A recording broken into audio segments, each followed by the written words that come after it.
Good afternoon and welcome to the City Road Oval here in Redan for the Ballarat Toyota match of the day in the McDonald's Ballarat Football Netball League, where Redan take on Ballarat. Last time these two teams met was round 15 2019, where Redan ran out 49-point winners here at City Oval, but a lot has happened since then.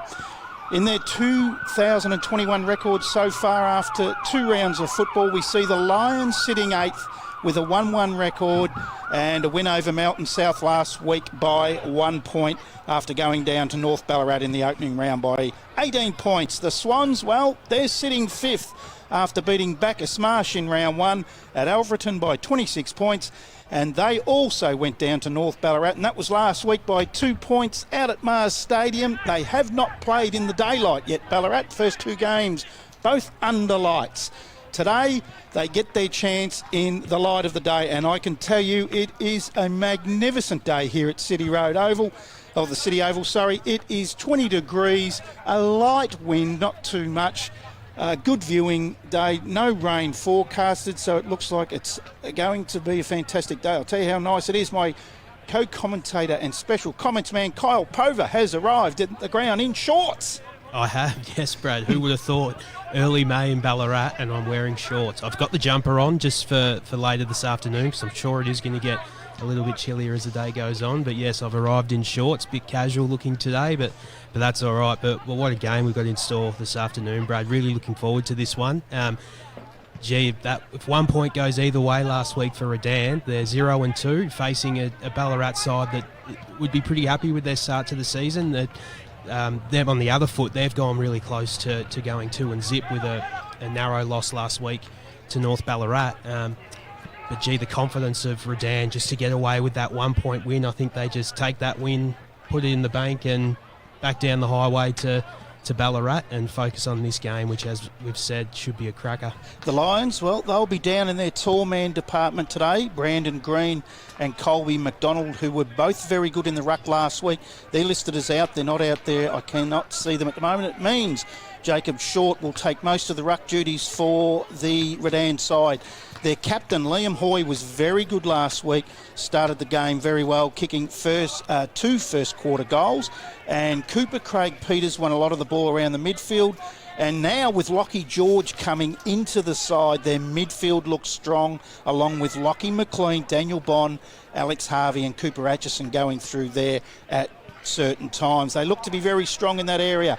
Then their forwards, such as Isaac Grant, Dean Chester, Grant Bell and the captain Hoy, well, they have the ability to score heavily if they're on song-kite.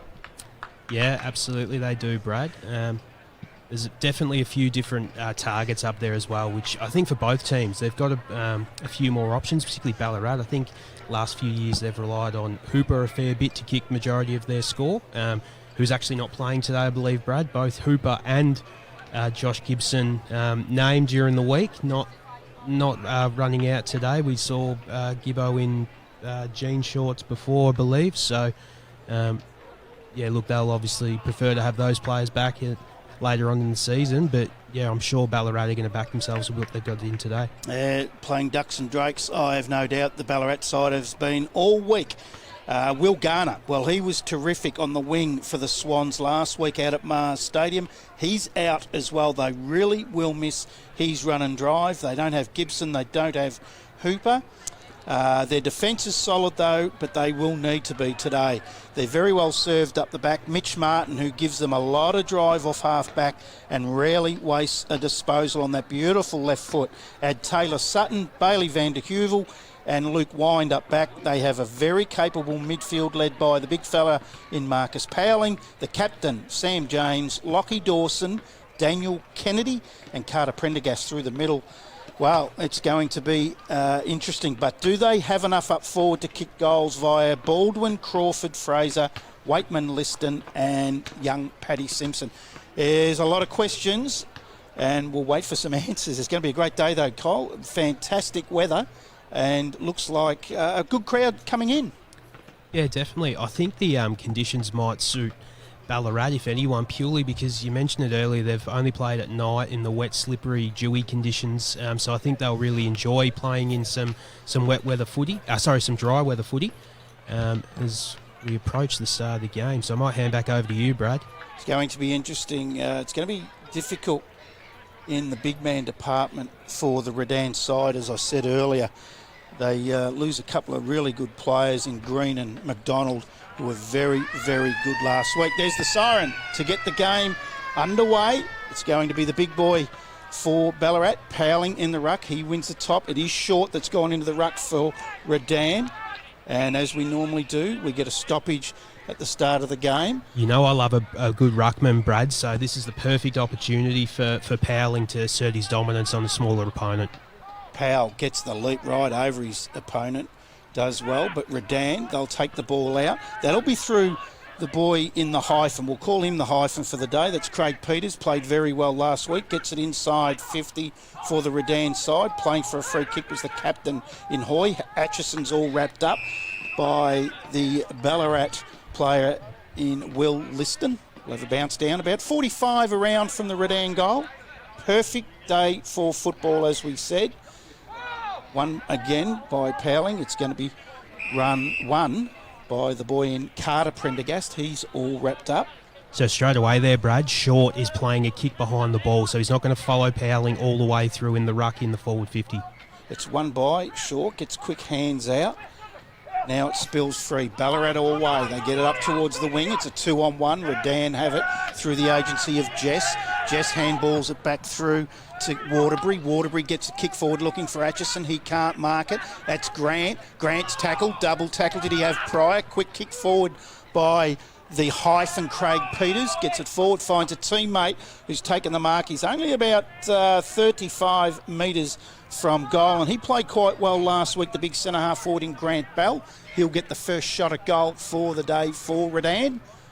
We've only travelled a minute and a half in the first quarter on the Ballarat Toyota scoreboard. He's pushed that to the far side. That will be a behind. So they hit the front very early in the game. And Ballarat yet to really have their hands on the footy. So it'll be interesting once they do. They've got a very good midfield, as this boy played very well last week in Mitch Martin. Lovely kick, as we said in the pre-game. And he hasn't missed there. He's found, looks like the big fella on the outer side in Bailey Vanderheuvel. Also good last week. Up towards the wing. Big pack of players. It beats Jess over the boundary line. We'll have a boundary throw-in right in front of the Redan coach's box.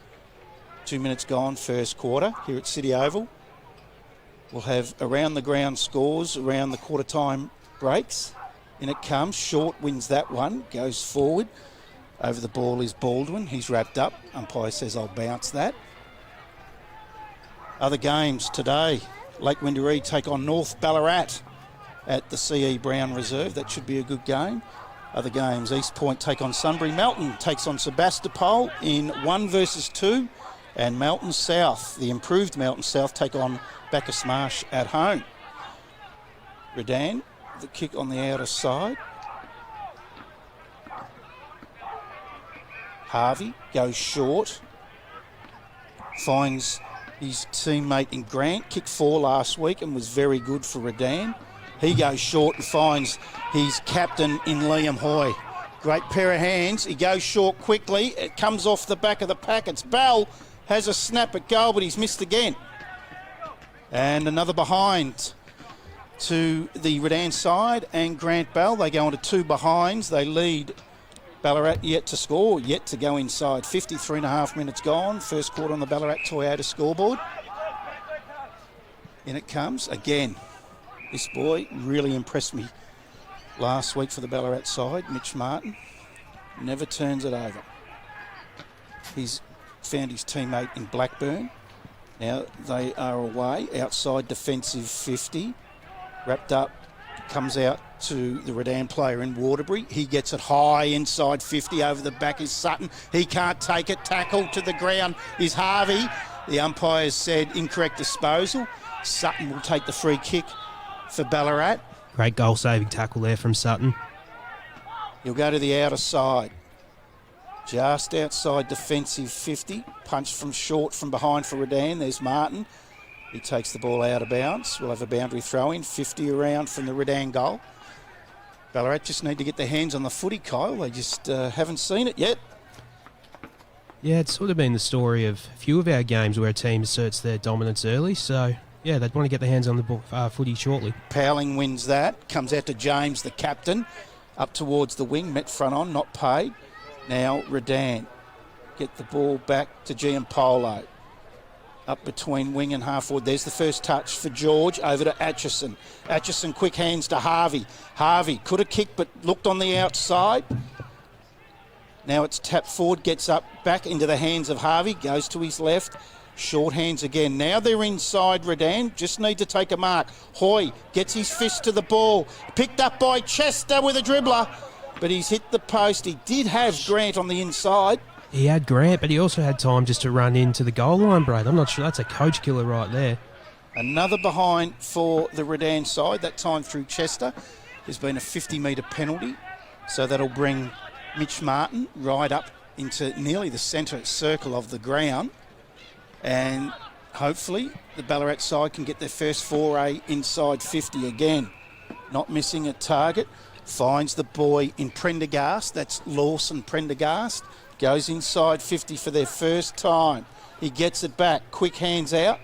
A little bit too hot for his teammate. Ball goes out of bounds. We'll have a boundary throw in about 30 around from the Ballarat goal. And as we say week in, week out, Kyle, one side has all the play up forward and the other side normally goes forward and they'll probably score a goal. Yes, very true, Brad. And they've got the height advantage in the ruck contest again, Ballarat. And he is a big man, is Patrick Lanford. He gets the tap down, but it's Redan. Comes out to Broadbent. Quick hands on the outside. Bell wrapped up back to Broadbent. Quick kick. Grubber along the ground towards half forward. Sutton's there. Pushed under the ball by Hoy. Ball beats them out over the boundary line with a boundary throw in right in front of the Ballarat Swans coach's box. Like Broadbent's efforts there, he followed up really well. Must have a big tank. He hit high speed for a fair while there. And it comes. Short holds the front spot. Both ruckmen miss it. George is in there. He's tackled. Ball spills free. Comes back to George. Just flicked out the back now. It's picked up and quick hands from Baldwin. He was good last week for the Swans as well out at Mars Stadium in their 2-point loss to the Roosters. Giampolo, the coach of Redan, has the ball. Some composure. Kicks over the back of the pack and it's wrapped up by Mitch Martin. He'll do this all day. And watch this kick, Kyle. Very rarely misses where he wants to go with it. Gets onto this left foot. Long raking left foot. Goes inside 50 all over the back. With the leap was Crawford. He couldn't take it. They're away now. Giampolo gives it off to his teammate in Waterbury. Quick hands out to the outside. Now they're away towards the wing. Out of side. Lockie George takes the mark. Quickly wheels off to the right foot. Goes inside. Finds a teammate. Just outside 50. It's Bell again. Now inside, high ball, over the back, yeah, well read, better read by Toby Fisher than his opponent. He takes the mark, very deep in defence for the Ballarat Swans. Out of side again, high kick, but Atchison's there for Redan to chop that off quickly onto the left foot, inside, beautiful kick, and finds Dean Chester just inside 50. He'll kick from 48. Misses one from the goal square. What's the bet he puts this through over the goal umpire's hat, Brad. But just earlier, before that play, before that intercept from Redan, their ball movement and spread coming off half back was that's going to cause a few headaches for the Ballarat defence if they're able to move the ball that quickly. In comes Chester, got 4 last week. Sits that one up, goes to the right and misses.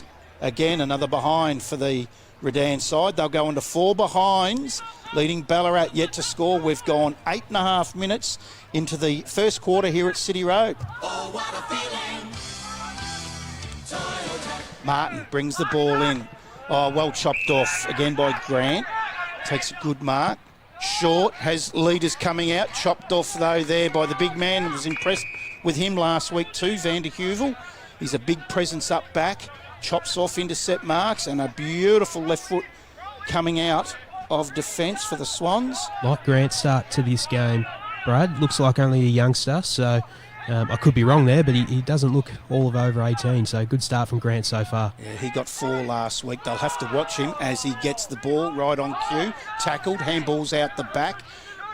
Hasn't really got anyone there. Ducking under the ball and getting the free kick in the end for Redan was Craig Peters. Very good last week. Probably Redan's best player. He's from 60, sits that up, off to the side. Backing back is Van der Heuvel. He couldn't take the mark. Strong tackle. Did that come off the boot out of bounds? No. Boundary throw in. One thing I did notice last week in the North Ballarat game, Kyle, is Ballarat are a very good, strong tackling team. Well, that's exactly what you want, particularly in country footy. You want a strong tackling team that applies a lot of pressure, so it's probably the formula for success, I think. Again, Grant to Oakley. Redan go backwards to go forwards. They find Jess. Jess will go into the middle of the ground now. Finds a teammate in Jenkins. Jenkins right in the middle of the ground. Plays on, gets around his opponent. Shocking kick, grubber. Smothered by Liston. Again, kicked off the ground. He ends up with it. Lucks a fortune. Gives it over his teammate in Fitzgibbon. Goes inside. Grant drops what he should have taken, but there's no one around him. Lockie McLean picks up. Taken high. And that'll be a free kick, Lockie McLean, for the Redan side. And another left footer in a range of left footers for the Redan side, this boy. And I would tip him to kick this. I've just put the curse on him, I know. But he is a lovely kick of the ball. Was that there, Brad? I reckon he might have just flung the head back. He there. milked it. I'm not 100% sure that was high. Just absorb the contact and make it look a little bit worse than what it was, I think. You're probably right. In he comes. As I said, a lovely left footer with a little skip in. He'll kick from 40. Oh, that's beautiful. That is right through the middle. Another left footer for the Redan side. 1-4-10. They lead Ballarat Swans yet to score. We've gone 11 and a half minutes into the first quarter. That is on your Ballarat Toyota scoreboard. Oh, what a feeling. Toyota. Brad, you never see a bad left footer. They are the best kicks. Are you a left footer, Kyle?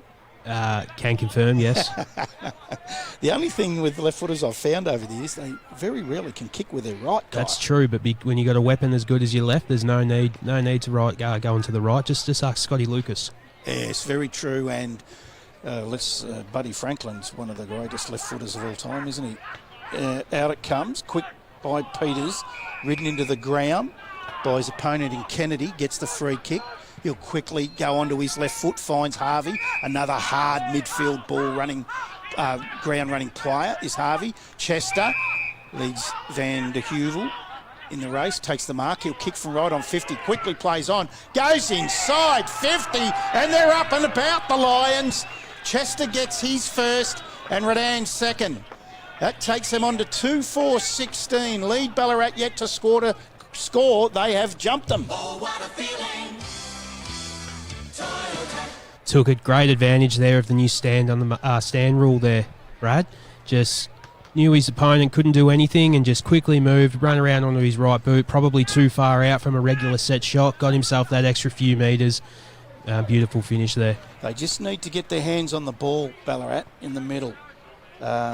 The Redan midfielders, in particular Craig Peters and Harvey, are getting their hands on it, and they do. Kennedy, quick flick out, taken high, back to Kennedy, gets onto the left foot, goes towards 50.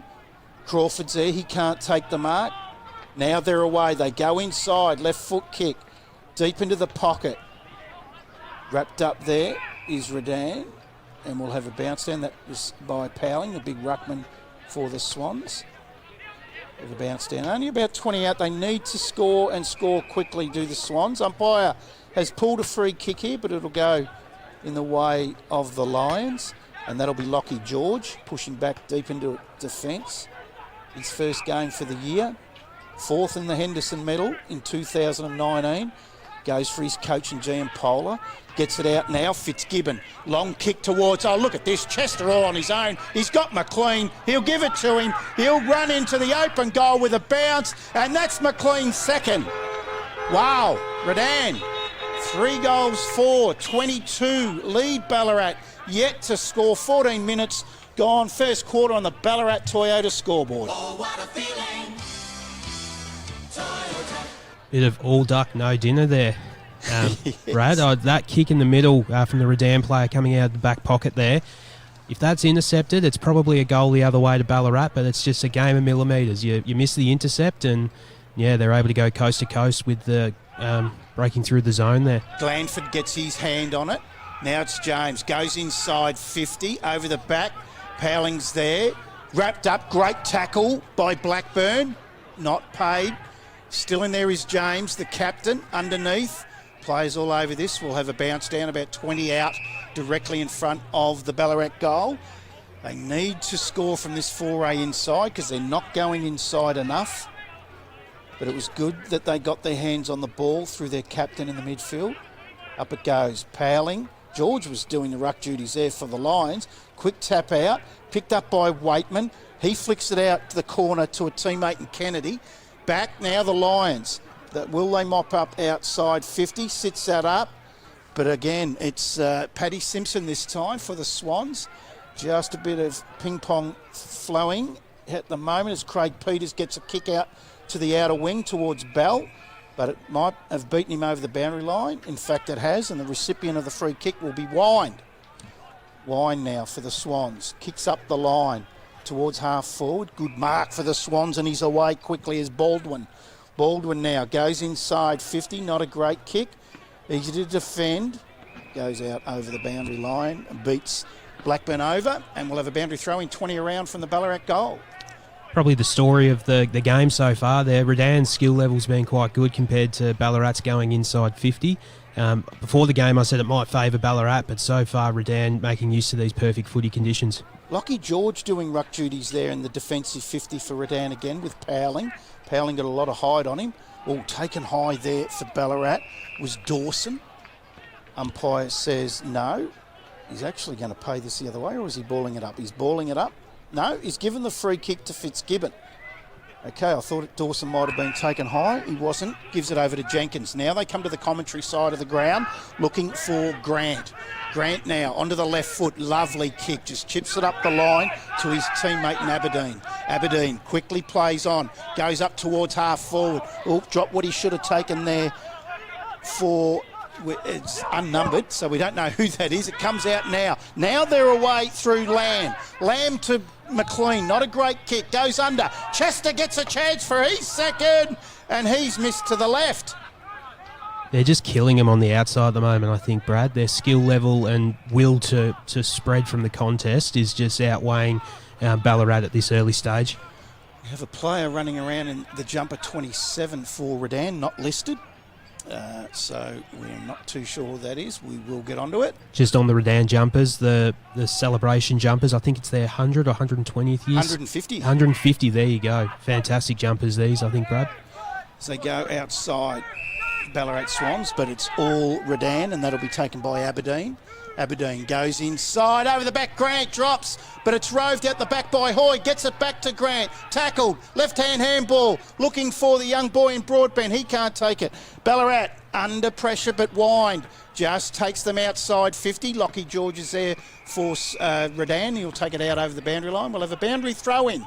55 around from the Redan goal, and we have gone nearly 18 minutes first quarter here at City Oval. In it comes, the big fella for the Swans. What a big boy he is, Glanford gets it down. But it's only as far as Atchison on the left foot. Goes forward with a magnificent kick. And this boy, the captain, Hoy, I noticed last week, if he gets his mitts on it, he doesn't double grab and doesn't drop the ball. That's silver platter service right there, Brad. You couldn't ask for more as a forward. Leading out, should put this one home, I think. A few of the boys out there for Redan look the same with the long hair and the headbands. Hoy, he hasn't missed. He gets his first for the day. And Redan's fourth. That'll take them on to 4-5-29. They lead Ballarat. They've jumped them. Yet to score. 18 and a half minutes gone first quarter. That's on your Ballarat Toyota scoreboard. Oh, what a feeling. Toyota. Not panic stations just yet for Ballarat, but one thing they're not making use of is that clear height advantage in the ruck. I mean, it's hard to even see who's Redan's actual ruckman. They're all about the same size as their midfielders, so they're just not getting first use out of that clear dominance. Short's taking the ruck duties for Dan in the middle, and I noticed that Lockie George takes it in defence, who's their midfielder, and they're just allowing the Ballarat Swans to win that tap and shark. But this time it's Dawson, kicks towards 50. The young boy there in Pongo goes forward. Off the hands, should have taken the mark there was Oakley. Hurried kick out of defence for Redan. Backing back now, it comes out to McLean. Hasn't got the ball, plays for a free kick again, but probably got caught just staging earlier, so he wasn't going to give it to him that time. Bond plays around with it, has McLean on the outside. That'll beat him over the boundary line. We'll have a boundary throw in 60 metres around from the Swans' goal. 19 minutes gone, nearly 20 first quarter. One thing the Ballarat coaching staff might be a little bit alarmed at is I think a lot of their, particularly their defenders, are getting caught ball watching a fair bit, whereas the Redan players are just holding their position in the zone and getting a lot of space on their Ballarat opponents. Quick hands out from the boy in Waitman for the Swans. Kicked off the ground. Now it comes out to the Swan there in the jumper 13. Another one. There's a couple here not listed with jumpers. 55 and 13 for the Swans. We'll chase those up. I do not know why they do it. We've got him listed as Tyler Constable, but was not picked in the selected side. Could we just go with that, Brad? Could we just go with Constable for the day? We will go with Constable for the day, and we'll go with Pongo in 55. It astounds me that clubs cannot get their jumper lists to us in the right manner. Oakley fumbles for Redan. Now it's out to the Swans. Left foot snap towards goal and misses to the near side. That's their first score of the day, Ballarat, and it's a behind. Takes them on a 1 behind, 1 point. They trail Redan 4-5-29. 21 minutes gone first quarter on the Ballarat Toyota scoreboard. Oh, what a feeling. Toyota. Yeah, 55 we've got as Russell Pongo. So we're going to go with that with the Swans. And we've got I think it's a 27 running around with Redan that we haven't got a number or a name on that number. All right, Harvey for Redan. Quick hands out now. They've got a player on the outside, and it's Short. Short, the ruckman for the day, on the left foot. Goes up towards his captain in Hoy. He can't take the mark. And it's the big fella, Van Heuvel, in the back. He's gang tackled. Hoy, quick hands over the back. Comes out to his teammate in Waterbury. Waterbury inside 50. Oh, not paid to Bell, but mopping it up doesn't matter. That's the unnamed player in 27. It's always the way. Kyle is the unlisted player, gets his goal. That's the first goal of the game for him. And that takes Redan on to 5-5. 35, they lead. Ballarat Swans 1 behind on your Ballarat Toyota scoreboard. Oh, what a feeling. Toyota. Fantastic defensive tackle there from Grant just on the half-forward line. He's a little bit worse for wear, just for a Ballarat Sports Medicine injury update. So we'll keep an eye on that because Grant's been red hot to start this match, but he looks a bit winded at the moment, Brad.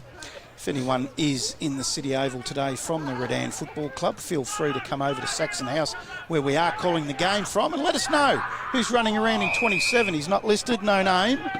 As the Swans go forward through the agency of Liston, gets it back, quick kick up forward. All held when he didn't have the ball, was Powling, not paid.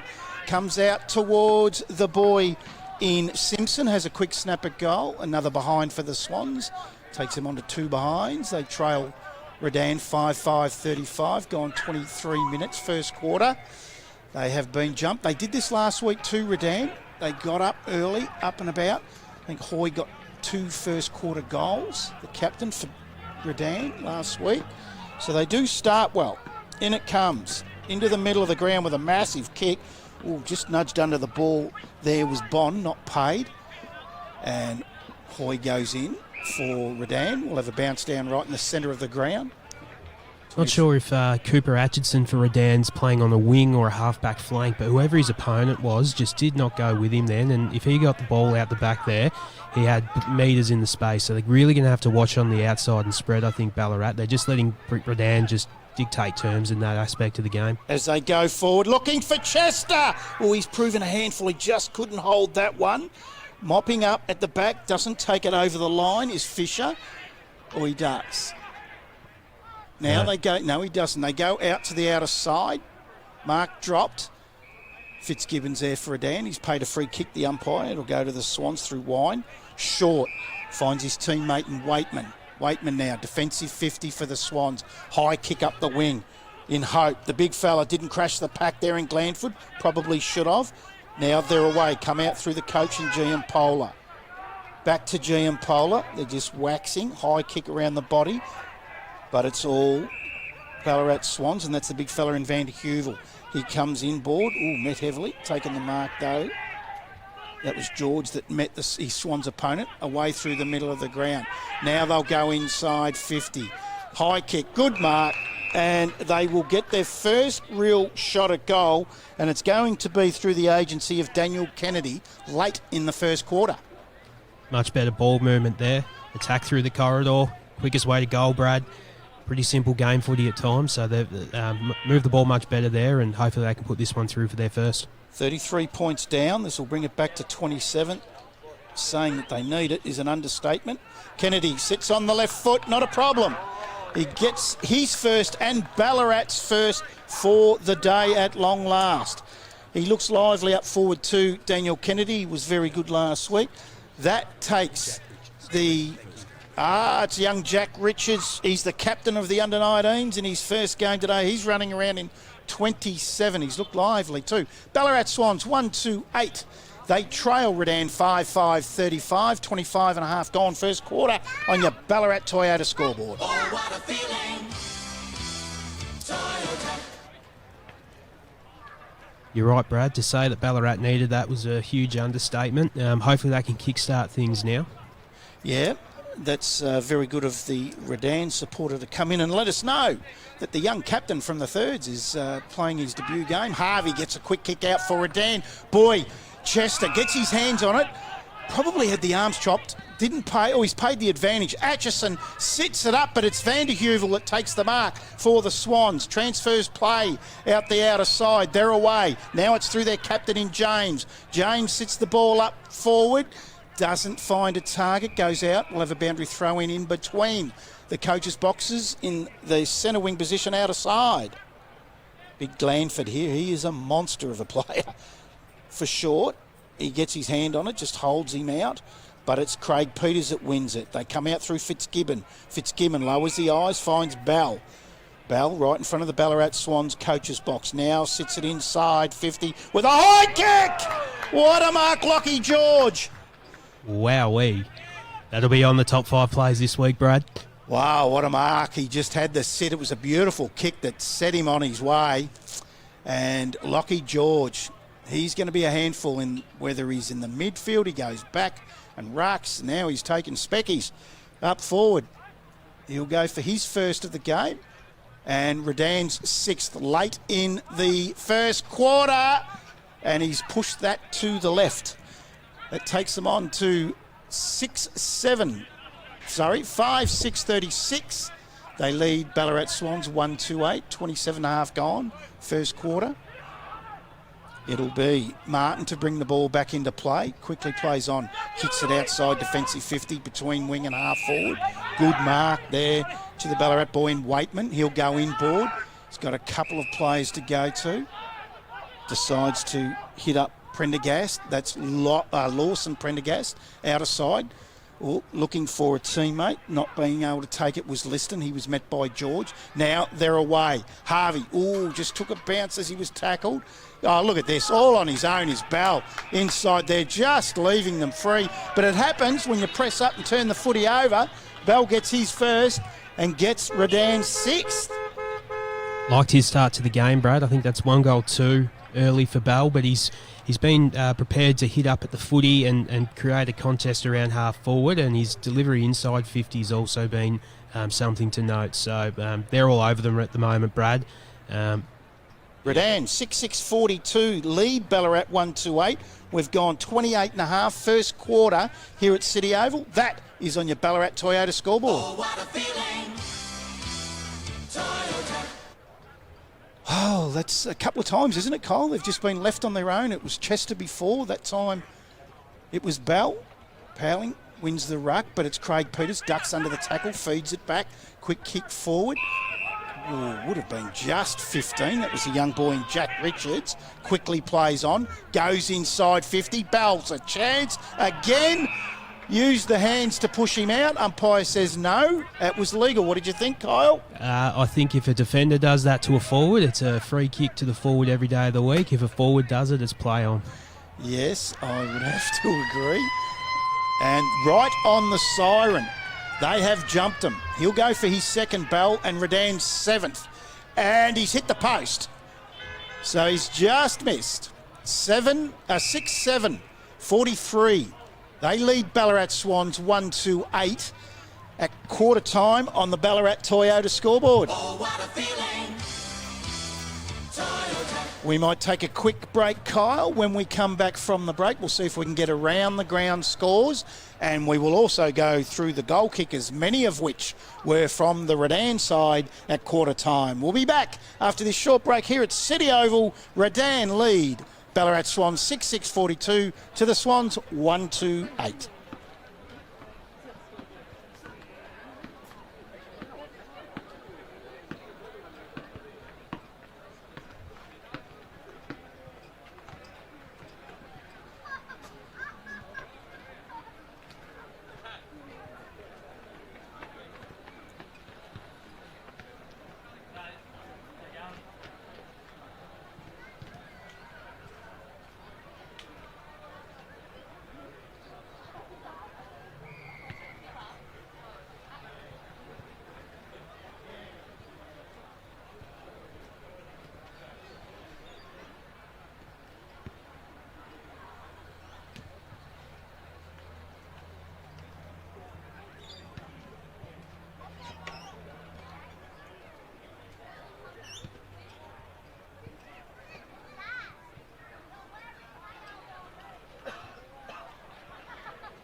You don't give in.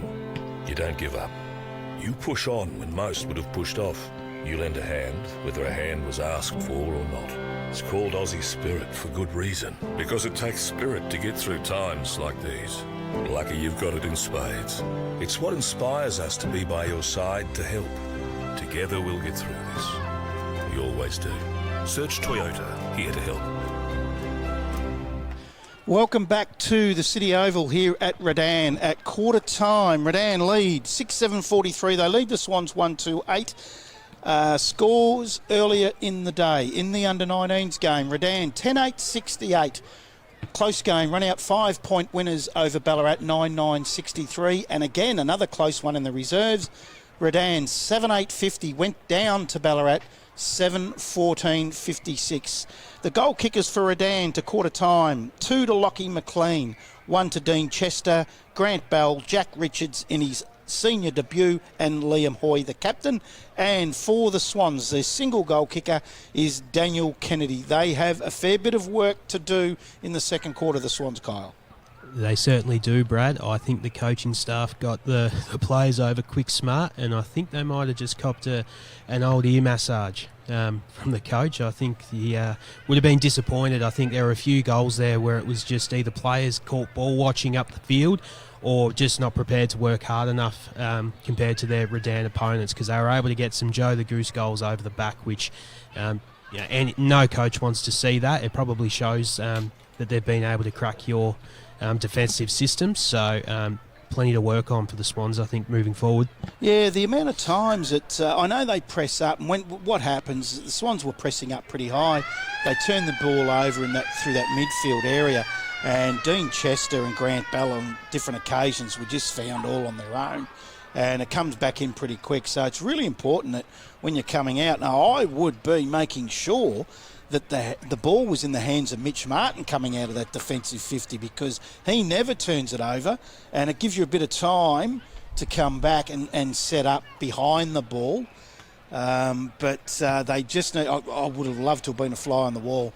I can see Hooper's still out there talking to them as well as Carmody. They wouldn't have been happy with that start. But having said that, they started slow last week to North Ballarat, and Redan started really well against Melton South. Yeah, they're definitely not out of it. We've seen plenty of times this year where teams have had momentum swings.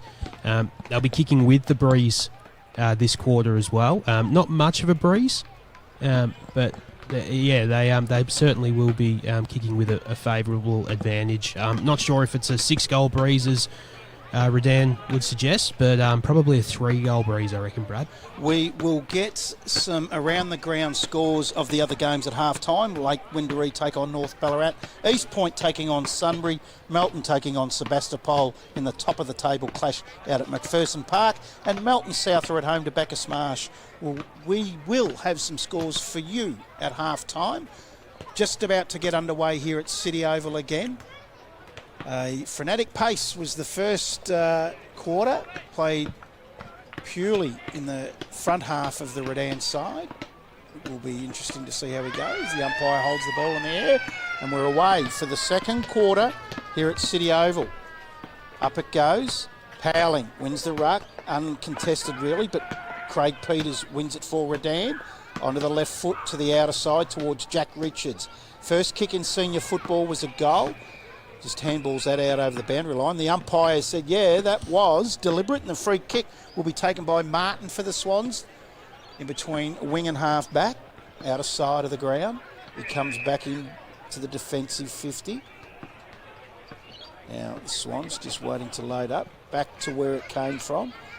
Looking for and finding Blackburn, takes the mark between wing and half back. Short again, up the line, good punch from behind by Craig Peters. Over James, all thrown out by Blackburn to James, and the umpire pinged him. Very good tackle. The young boy's getting a bit of it. Jack Richards in his first game, Kyle. Yeah, he started very well. Goes forward, inside 50, Van der Heuvel. Chops off Chester, beats Ballarat over the boundary line. We'll have a boundary throw in right in front of the McDonald's Ballarat sign, inside 50. About 25 metres around from the Redan goal. We were talking in the break as well, Brad. We think that Richard's first kick, first goal, he's joined that illustrious club. So good on the young fella. Hit out by Powling, comes to Hoy.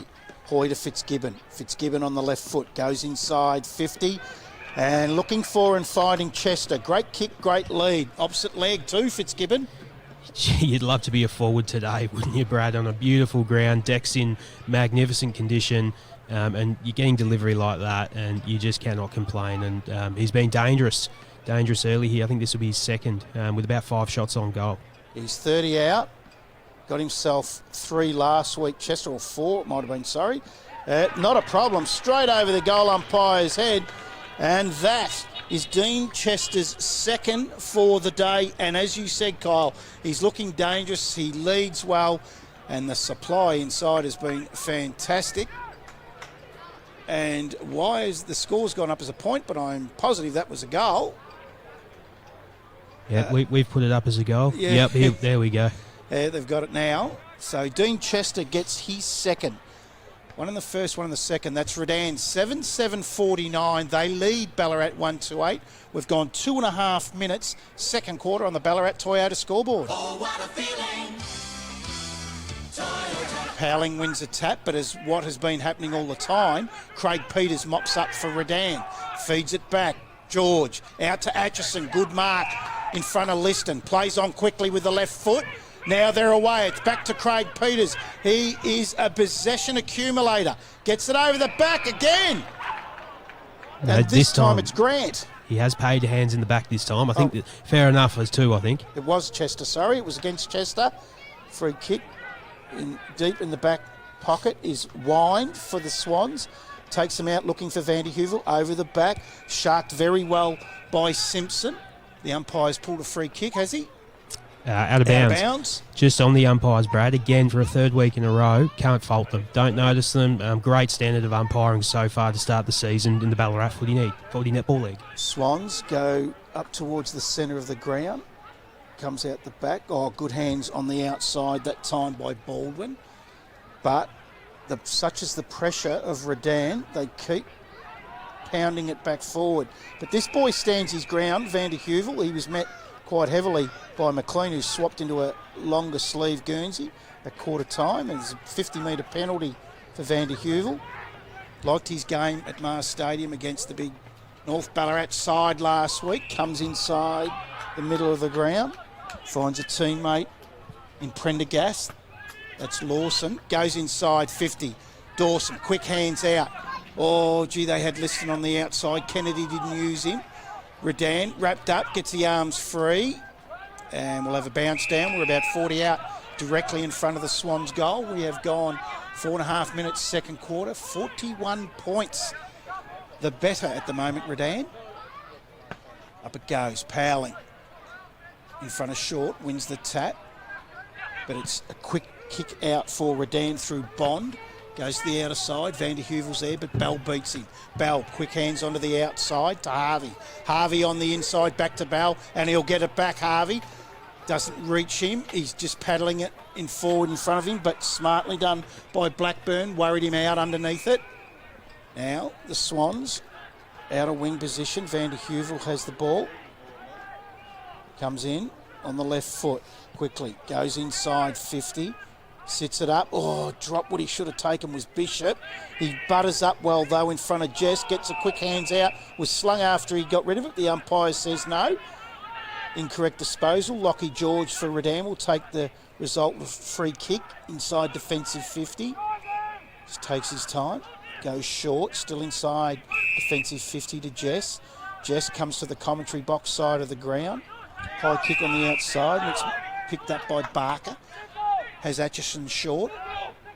Doesn't entertain that idea. Barker on the left foot.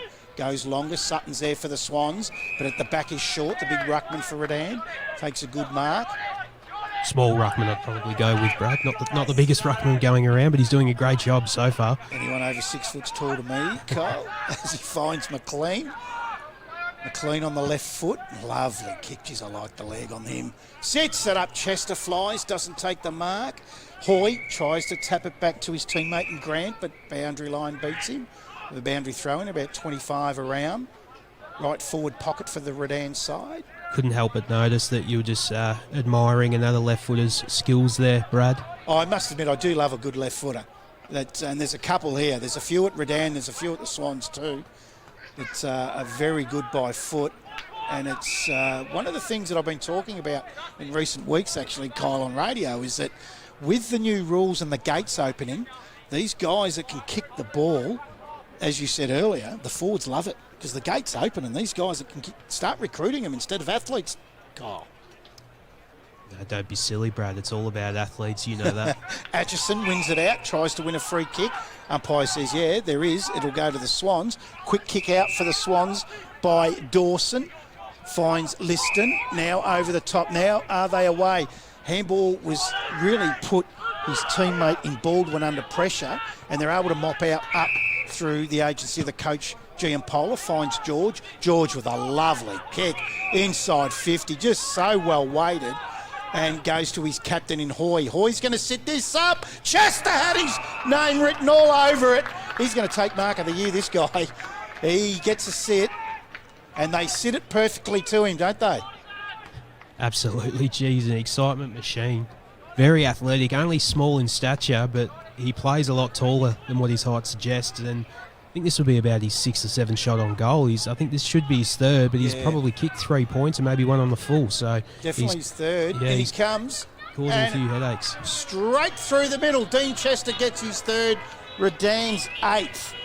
Now, they need to really close up shop here, Ballarat, and just start to get some ascendancy back, control the tempo, and stop giving the ball back. That's 9-7. 8-7. Oh, that scoreboard's gone haywire on me. It's 8-7, 55. Redan. They lead Ballarat 1-8. 8 minutes gone, second quarter.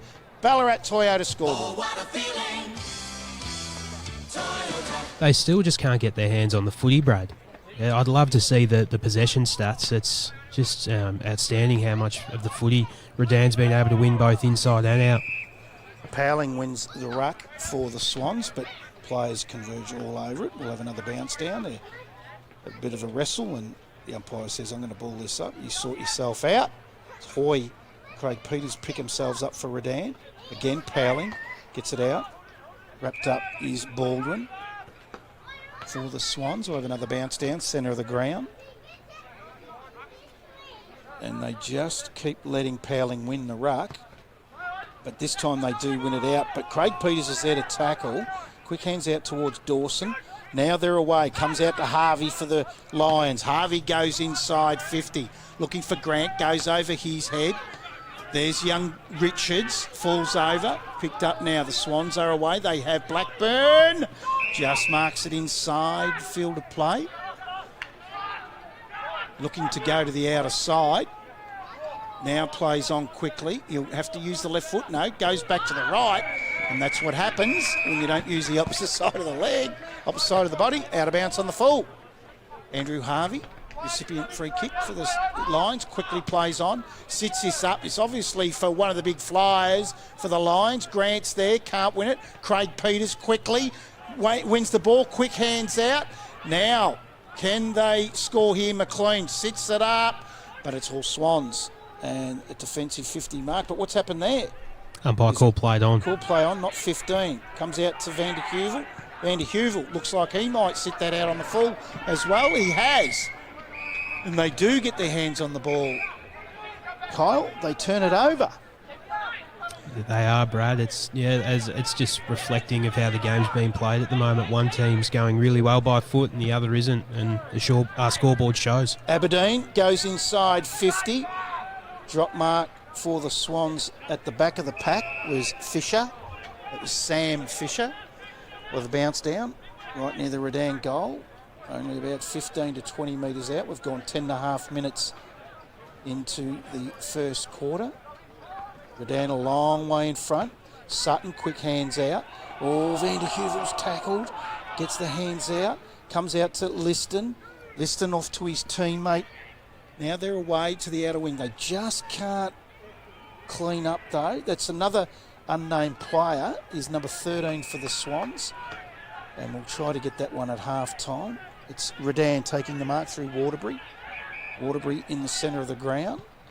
Goes inside 50 with a high kick. Harvey's there. Chester, third man in, but Van der Heuvel for the Swans. Mops up. Been good for them. Goes to the commentary side of the ground to Blackburn. Blackburn short, outside to Sutton. In between just outside defensive 50. Sutton again short. Oh, Martin takes the mark, then he's met very heavily. I don't know why Jenkins did that. It's a definitely 50-metre penalty, but he plays on quickly. Umpire pays the advantage, finds a teammate up the line in Crawford. Crawford now to Bishop. Bishop on half forward. Doesn't have a lot to go to, so he sits it up. Drop mark probably should have been taken by the Swans player. Inside 50. We'll have a bounce down about 25 to 30 or 35 metres around from the Swans goal. Just that last kick going inside 50, just not quite hitting the target. Up the other end, Redan just putting on a silver platter for their forwards. So it's probably, as we've spoken about earlier, it's reflecting on the scoreboard, Brad. We'll get another stoppage, same spot. We've gone nearly 12 and a half minutes into the second quarter. And they are up by 47 points, Redan. Quick kick out, at goal, and a goal to the Swans. The unnamed number 13, of course. As we said, what happens is usually that.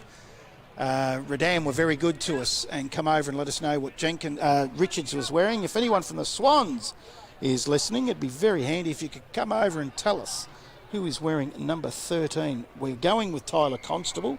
I hope that's right. That's what's in the record, but he wasn't listed to play. It takes the Swans on to 2-2-14. They trail Redan 8-7-55. 13 minutes gone, second quarter, Ballarat Toyota scoreboard. Oh, what a feeling. Toyota. Ball back into play. Free kick paid to Craig Peters. Goes with a beautiful kick to the outside. Redan now will go inside 50. Chester's at the back, reads it better. Wow, he is proving an absolute handful, isn't he, Kyle? He's a very smart footballer, I've noticed, Brad. He just reads the ball in air better than his opponent. And just on the centre bounce then, one thing that can make the job easier as a midfielder is if you know that you're going to lose the ruck contest, which Redan are almost giving that up without a fight to the Ballarat side, it makes it easier to rove to their ruckman because you're eliminating some guesswork out of it. Chester, shot on goal and kicks his fourth. Third for the quarter. Dean Chester, wow. He's having some sort of day, isn't he? He leads well. The supply is perfect. Leads them under the ball, and he's just got a sure pair of hands. And as you said earlier, possibly could have had 7 or 8 already before half time. I was just about to, he's missed a couple of easy ones as well, so he could easily have kicked 6 or 7 already, Brad. Could he be on track for a 10? We did say we reckon we'll get one this year in the Ballarat Footy Netball League, so hopefully it's today. Redan, 9-7-61 lead, Ballarat 2-2-14. Gone nearly 15 minutes, second quarter on your Ballarat Toyota scoreboard. Oh, what a feeling. Toyota. The Swans through Waitman come out off the back half, inside 50 with a long kick. Bishop wins it. Now he has time in front. He misses to the right. Could have kicked his first for the day and has missed. 2-3-15 the Swans. Trail Redan 9-7-61. 15 minutes gone.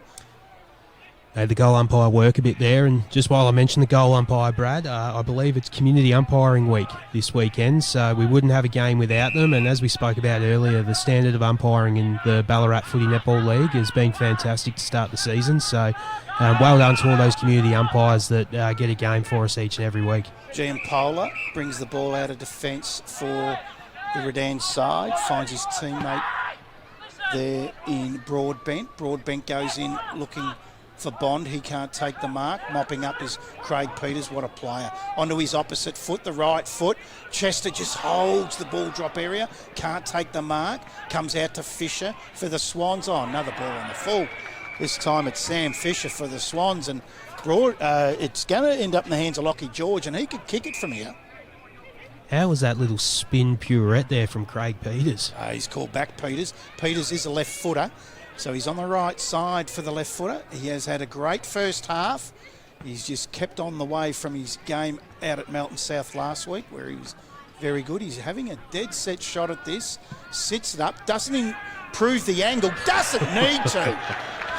Didn't try the snap kick, just a natural kick of the ball is the boy in Cooper, Craig Peters. Gets his first for the day, a lovely kick, and will be a definite highlight of the day. That is Redan 10-7-67, Ballarat 2-3-15, 17 minutes gone, second quarter. That is on your Ballarat Toyota scoreboard. Oh, what a feeling. Toyota. Just been made aware during that little interval, Brad, that Dean Chester playing his 150th game for the Redan side this afternoon, so well done to him on a fantastic achievement. Howling wins a ruck for the Swans. James is there, he can't win it. Diving over the ball is numerous players. Lockie George just flinging one back on Dawson for the Swans. We'll have another bounce down in the middle of the ground. Howling, long hit forward. Now the Swans are away through Kennedy. Goes to 50, left foot, has a shot at it, and he's got it.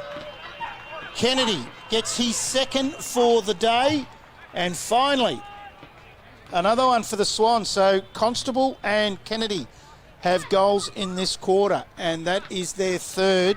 And to say it's a much-needed goal would be the understatement of the day. That takes the Swans onto 3-3-21. They trail Redan 10-7-67.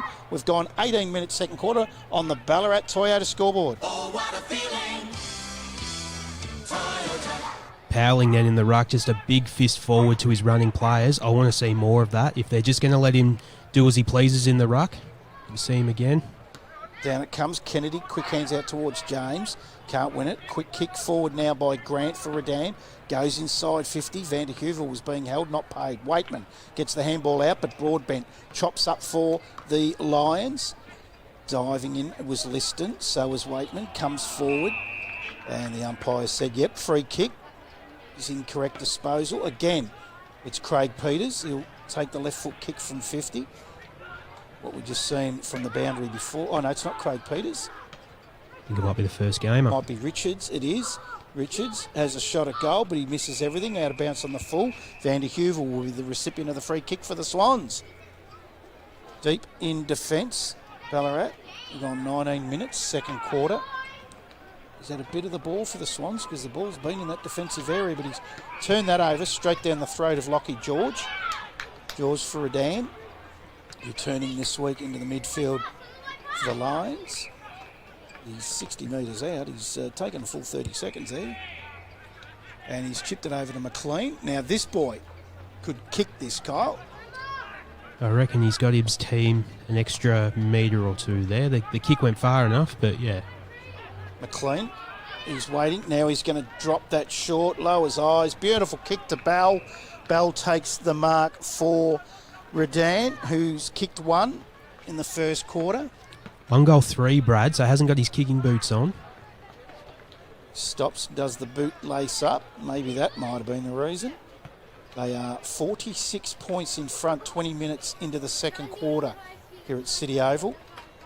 And another shot from the boundary. The last one went through. Can he do it as well? Bell sits that up. Is it going to make it? It is! Flank. The goal umpire had to turn his back on it in the end, but I can tell you, he's got it. And Bell gets his second for the day.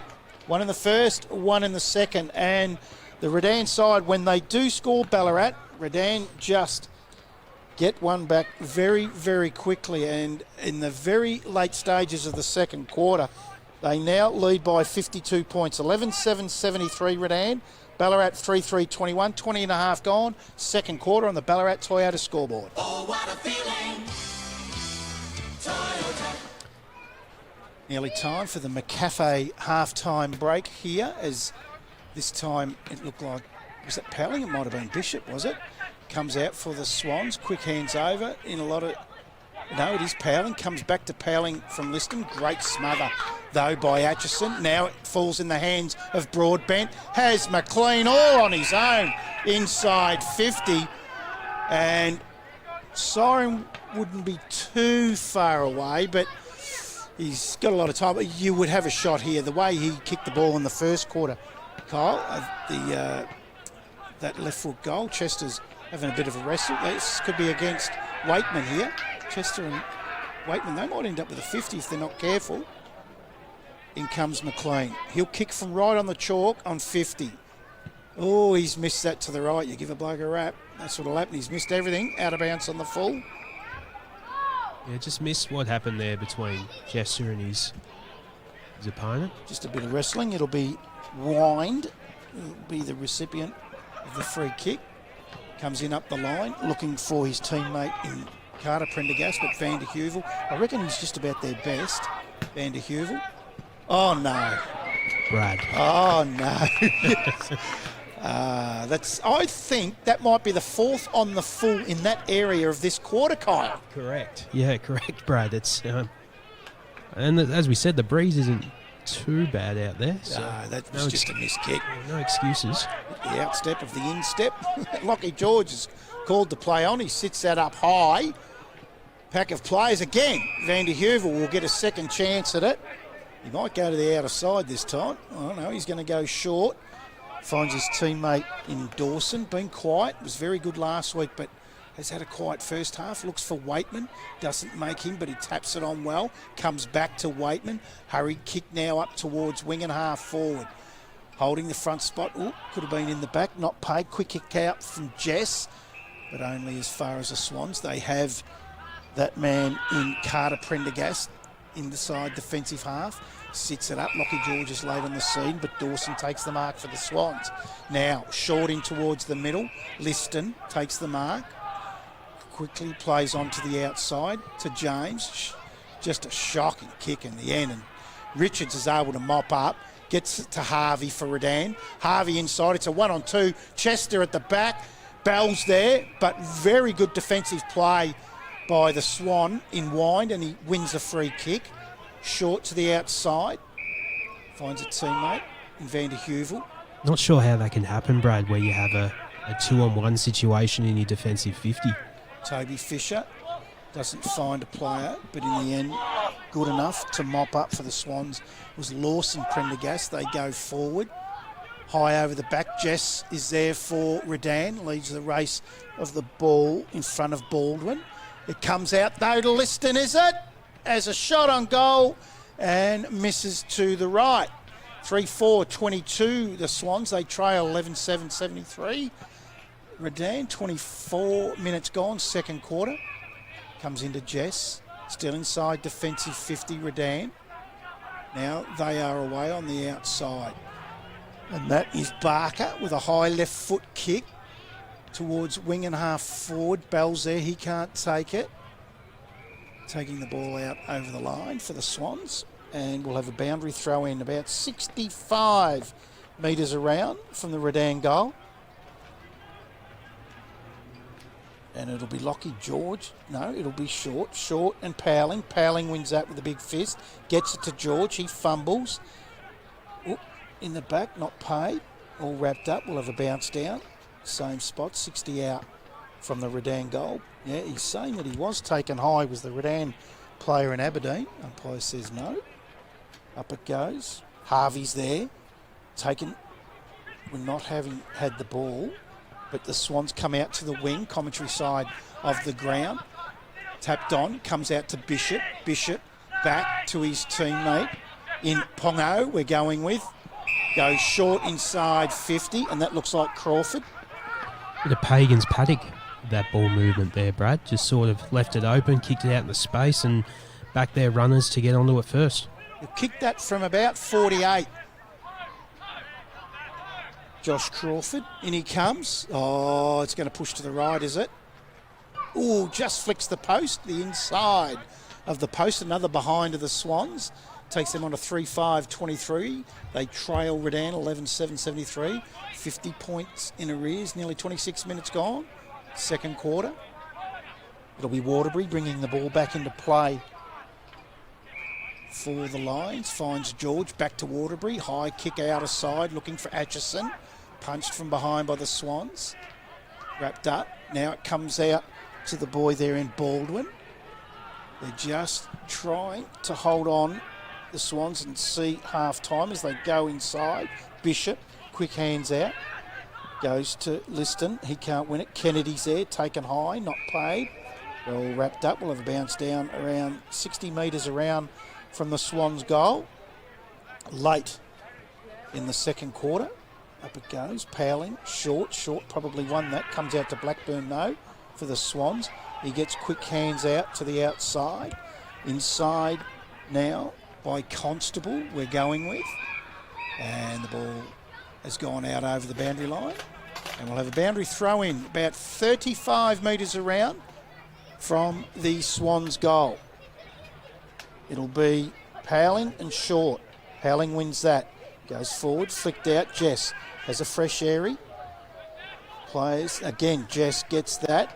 Comes back. Good handball. Good pick up by Jenkins. Gets them out of trouble. Goes towards McLean.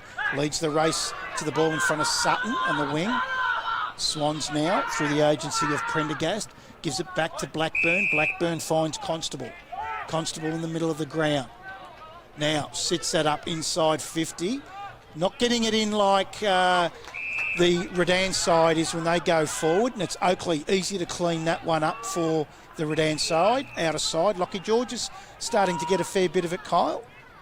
He is, yeah. He's starting to control the ball through that middle period. I was just about to say that the forwards are doing okay for Ballarat. They're pushing up hard, working hard. The defenders are working overtime, but I think the midfielders can probably lift a bit as we head towards the second half of this match. Might be getting tired now. They need the half-time break. George missed his target. Oakley butted up, got it back to George, and he fumbled. We'll have a bounce down.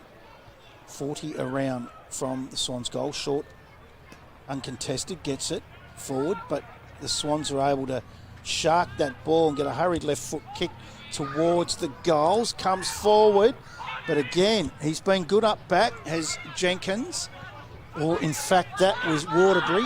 Gets it outside the defensive 50. Blackburn's there for the Swans, finds his teammate in Sutton. Sutton has his kick smothered by McLean. Players just trying to wrap that up. That's Sutton again, taken in the back by McLean. Sutton gives McLean one, and he'll get the free kick though. Just on 50, goes in, board, carries over the head of Liston, lucks a fortune. Kennedy's there, gets it back to Liston, back to Kennedy, on the left foot, inside 50, good pressure. There's the half-time siren here at City Oval, and Redan 11-7, 73, lead Ballarat 3-5-23, a comfortable 50-point lead on your Ballarat Toyota scoreboard. Oh, what a feeling. Toyota. Well, out here at City Oval, we might take a quick break, and our McCafe half-time break brought to you by McDonald's Ballarat. We'll have the half-time break. When we come back, we'll hopefully have some scores from around the grounds. We'll go through all the goal kickers out here at City Oval. And half-time, 11-7, 73 Redan, lead Ballarat, 3-5-23. We'll be back here very, very soon. With McDelivery, Macca's comes to you, so you can enjoy it at home, fast, safe and contact-free. Search Macca's website for your local delivery partner. Try Macca's new honey soy or aioli chicken wraps with 100% Aussie RSPCA approved chicken breast. With new wraps prepared to order, there's more to love at Macca's.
Try Macca's new honey soy or aioli chicken wraps with 100% Aussie RSPCA approved chicken breast.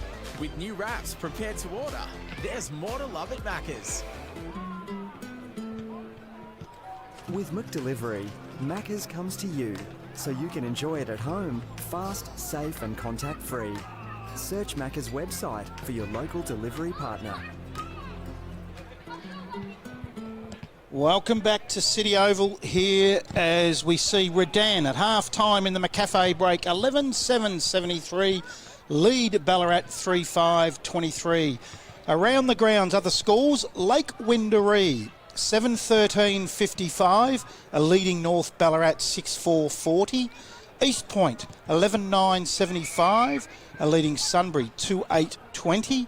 Melton 5-5-35, Trail Sebastopol 6-3-39, and Melton South at home 7-3-45, a leading Bacchus Smash 4-9-33. Some surprise scores there, I'm not too sure. I think I said on Beyond the Boundary on Friday yesterday that I think Melton South aren't too far away from a win, Kyle.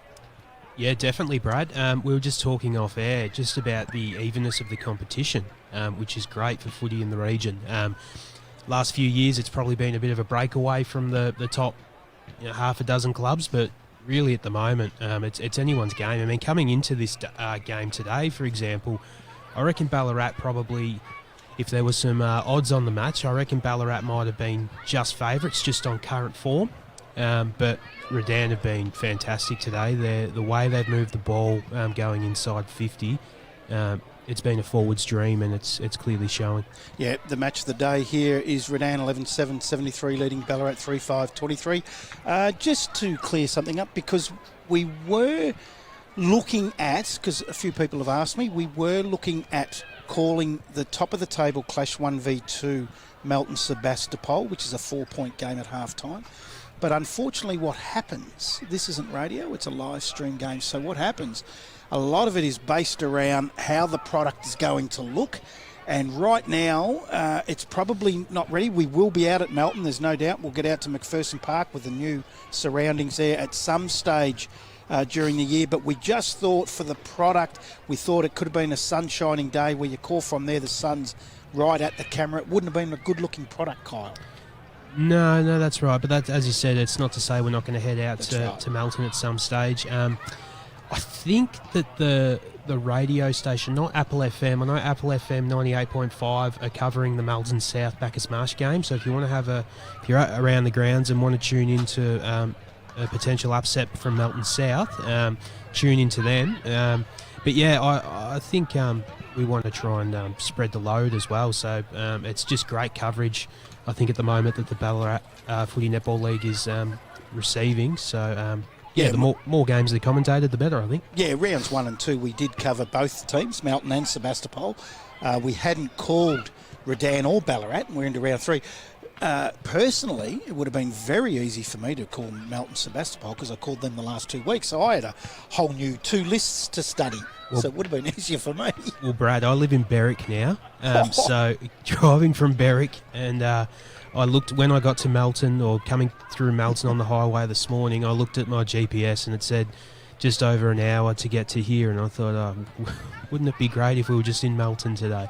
I'll tell you where else you'll get very, very good coverage of this McDonald's Ballarat Football Netball League is through the Ballarat Courier. Matt Carroll and all the guys out there do an amazing job on the local competition, not only the McDonald's Ballarat Football Netball League, but all other games as well. Now also, Kyle, the women's competition starts tomorrow, the BFLW, 12:45, games on Sunday. Looking forward to that. Absolutely, Brad. And Red Onion Creative will be covering 2 games tomorrow as well for the relaunch of BFLW as they've broken away from the AFL Goldfields tag. Great opportunity for the women within the Ballarat region to show their stuff, and I just know they've been chomping at the bits. Their enthusiasm and love of the game, the women particularly out in this region, has been fantastic, and there's a lot of as we saw in Beyond the Boundary the other day, there's a lot of talent coming through the ranks here at Ballarat in the Ballarat Footy Netball League. So, fantastic that the women's competition gets underway tomorrow. It was absolutely an honour to interview Amy McDonald for Beyond the Boundary yesterday. Best and fairest winner at Geelong's AFLW side by a lazy 40 votes, Kyle. She won it with 71 and the second was about 30. It's an incredible effort. She's only been playing the game for 5 years, Kyle. Yeah, that's amazing. And just the ferocity, I think, is something that has not gone unnoticed on my behalf, Brad, that these women show. It's just fearless. The way they go in for the footy, it's something they should be extremely proud of, and just paving the way for future generations to come. And what we're actually seeing at the elite level now is you've got your players. I mean, majority of your best players in the AFLW league, they're either your older, experienced players like your Daisy Pearces and Karen Paxmans and players like that, but you've got your Georgia Patrikios out at St Kilda and Caitlin Greiser and sorry, I've just had a mental blank of Blackburn out at Footscray's a ripper. Yeah, Ali Blackburn, Malloy from Collingwood. So a lot, and that's because they've had a normal upbringing the same way as the boys have had for over 100 years, where they've come through the talent pathway systems. They've started playing footy at an early age. They get out all the resources and the coaching that the boys are exposed to. So I think it's great for women's footy, and it's only going to get better from here. Yeah, let's not forget the superstar at Adelaide, Erin Phillips. What a player she is. She wouldn't look out of sorts out here with the men here today. She is just a accumulator of the ball. Definitely, Brad. I actually had this discussion with someone the other day. I'm pretty certain that in her first season she was rookie listed. So she was a rookie listed player. Now, I was told that the average wage for a rookie listed player was about $6,000 or $7,000. So talking about bang for buck, $6,000 or $7,000 for the best player in the competition. I'm pretty sure she'd be on a fair bit more than that nowadays. But just your lazy weekly wage there, Kyle, $6,000 or $7,000. I probably work the hours of someone who earns that much, Brad. But I can tell you now, my bank account does not say that. Half time here at City Oval, where Redan 11-7-73 lead Ballarat 3-5-23. As the players come back onto the ground, we'll quickly go through some goal kickers before another break in the McCafe half-time break. For Redan, Chester has 4, got 3 in that second quarter, 2 to Lockie McLean, 2 to Bell, and singles to Jack Richards in his debut, and Liam Hoy, the captain of Redan. And for the Ballarat side, the only multiple goal kicker is Daniel Kennedy. He has 2, and the other goal kicker is Tyler Constable. We'll take a quick break, and when we come back, we will have the start of the second half here at City Oval. Try Macca's new Honey Soy Aioli Chicken Wraps with 100% Aussie RSPCA approved chicken breast. With new wraps prepared to order, there's more to love at Macca's. With McDelivery, Macca's comes to you, so you can enjoy it at home, fast, safe and contact-free. Search Macca's website for your local delivery partner.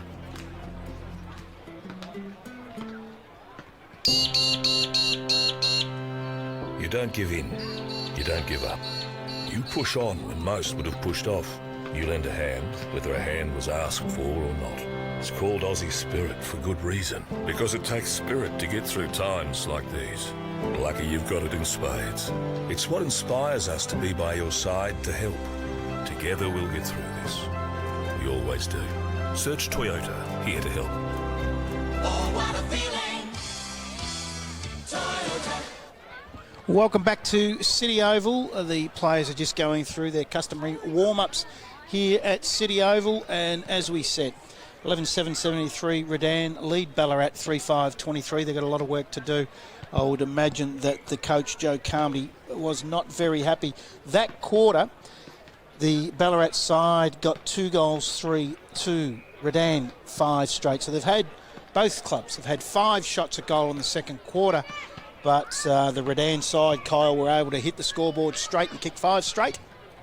Good kicking's good footy, Brad. Bad kicking is bad footy. It's as simple as that. And even going inside 50, I think that last passage of play for the Swans just missed the target within inches and would have resulted in a shot on goal, which a goal right before the siren, it might be 50 points, but that momentum just could have done the world of good for the Swans. I'm gonna go the early crow and think that 50 points at half-time. Not too many teams are coming back from a 50-point deficit, particularly now Redan with a 50-point lead, kicking with probably a 2-3 goal breeze. So I just can't see the Swans getting back into it from here. But I think the instruction from the coaches will be win the second half. Yeah, they're a lot smaller, I've noticed too. They're a smaller side, Redan.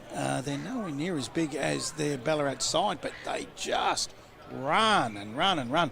As I said at the top of the broadcast today, that the one that I'm really impressed with is Cooper Craig Peters in the midfield for Redan. He just keeps getting the ball.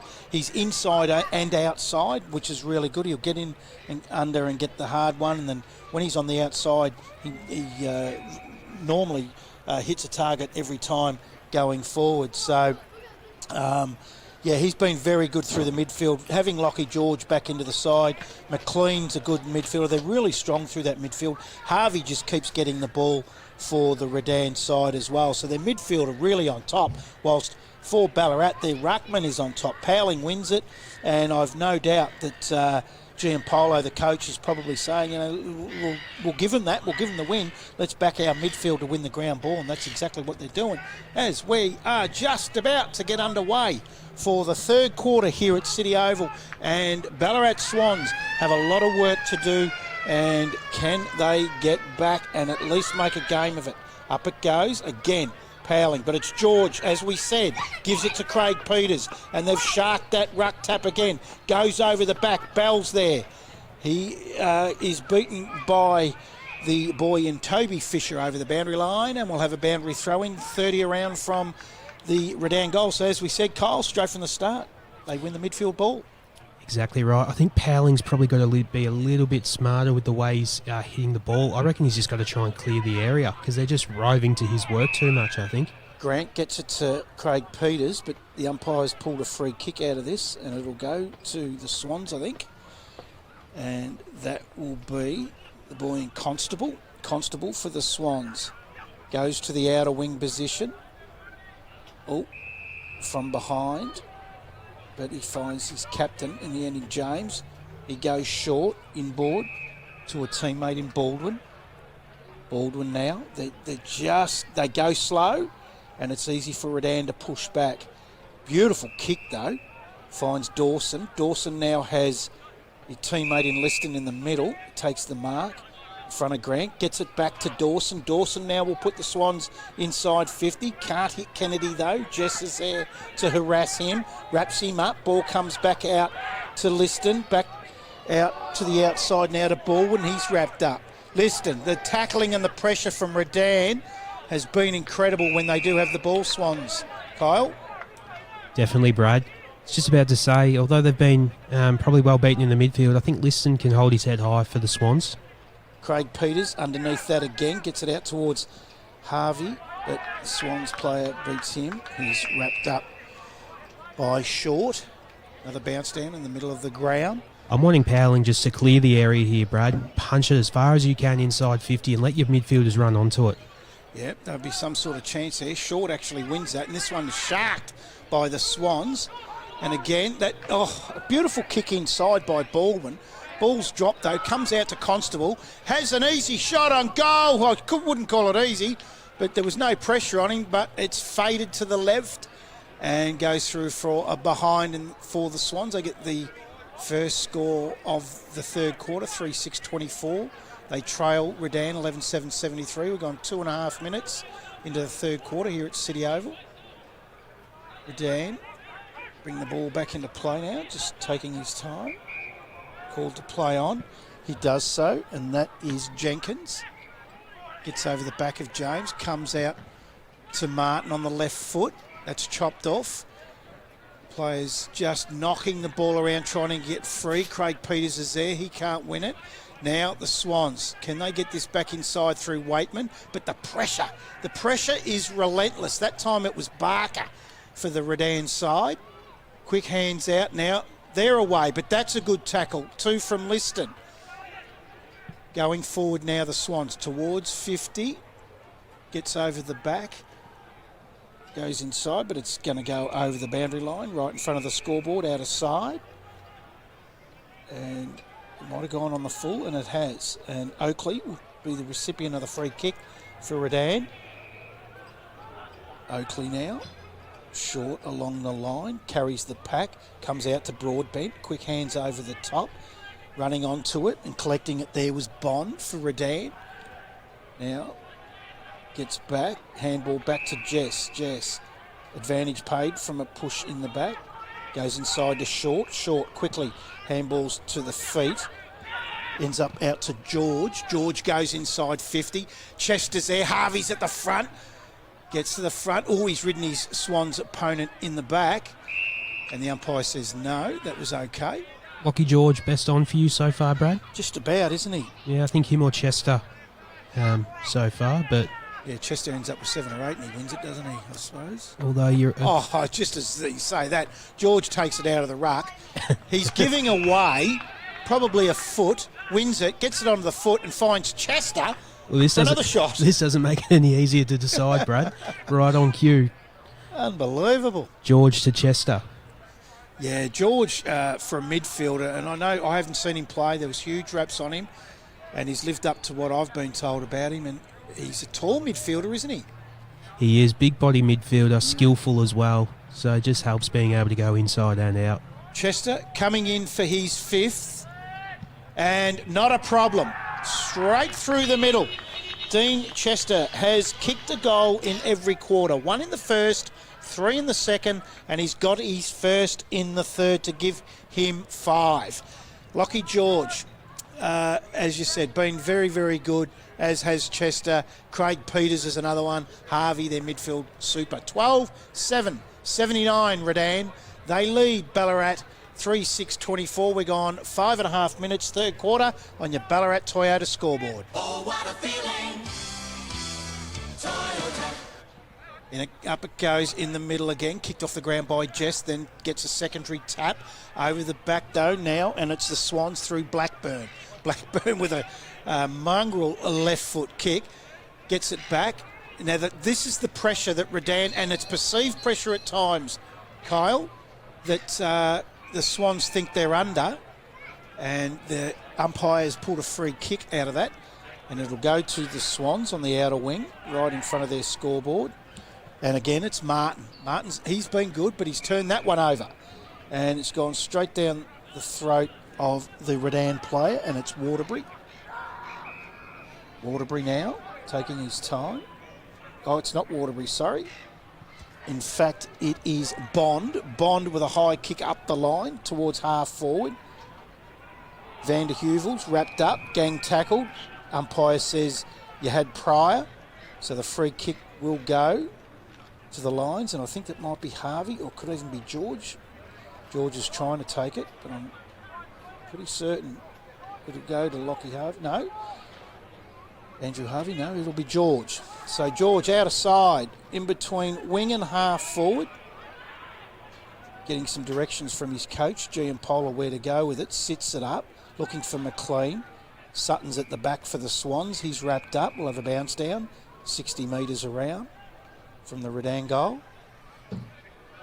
And again, it will be big Powling to do the duties with Short. Powling wins that easily.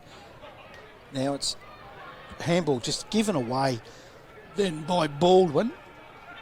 Comes out to the Redan side and the boy in Fitzgibbon. Now they're away. Redan has Waterbury on the outside, finds him. Centre wing position, goes inside 50, sits it up. McLean gets one hand. Chester reads it well at the back. Couldn't get good purchase on it. Van der Heuvel mops up for the Swans. Now under a fair bit of pressure, but they'll take their time. Oh, drop mark in that back pocket. And this is what happens. It's just the pressure that they think, but he's paid the mark in the back pocket. And I reckon that might be Wind. I'm not sure. He goes up the line. Backing back was Harvey. Couldn't take the mark. Over the back is Short for Redan. He's tackled by Dawson. Umpire says you had prior and didn't try. So Dawson will take the free kick for the Swans.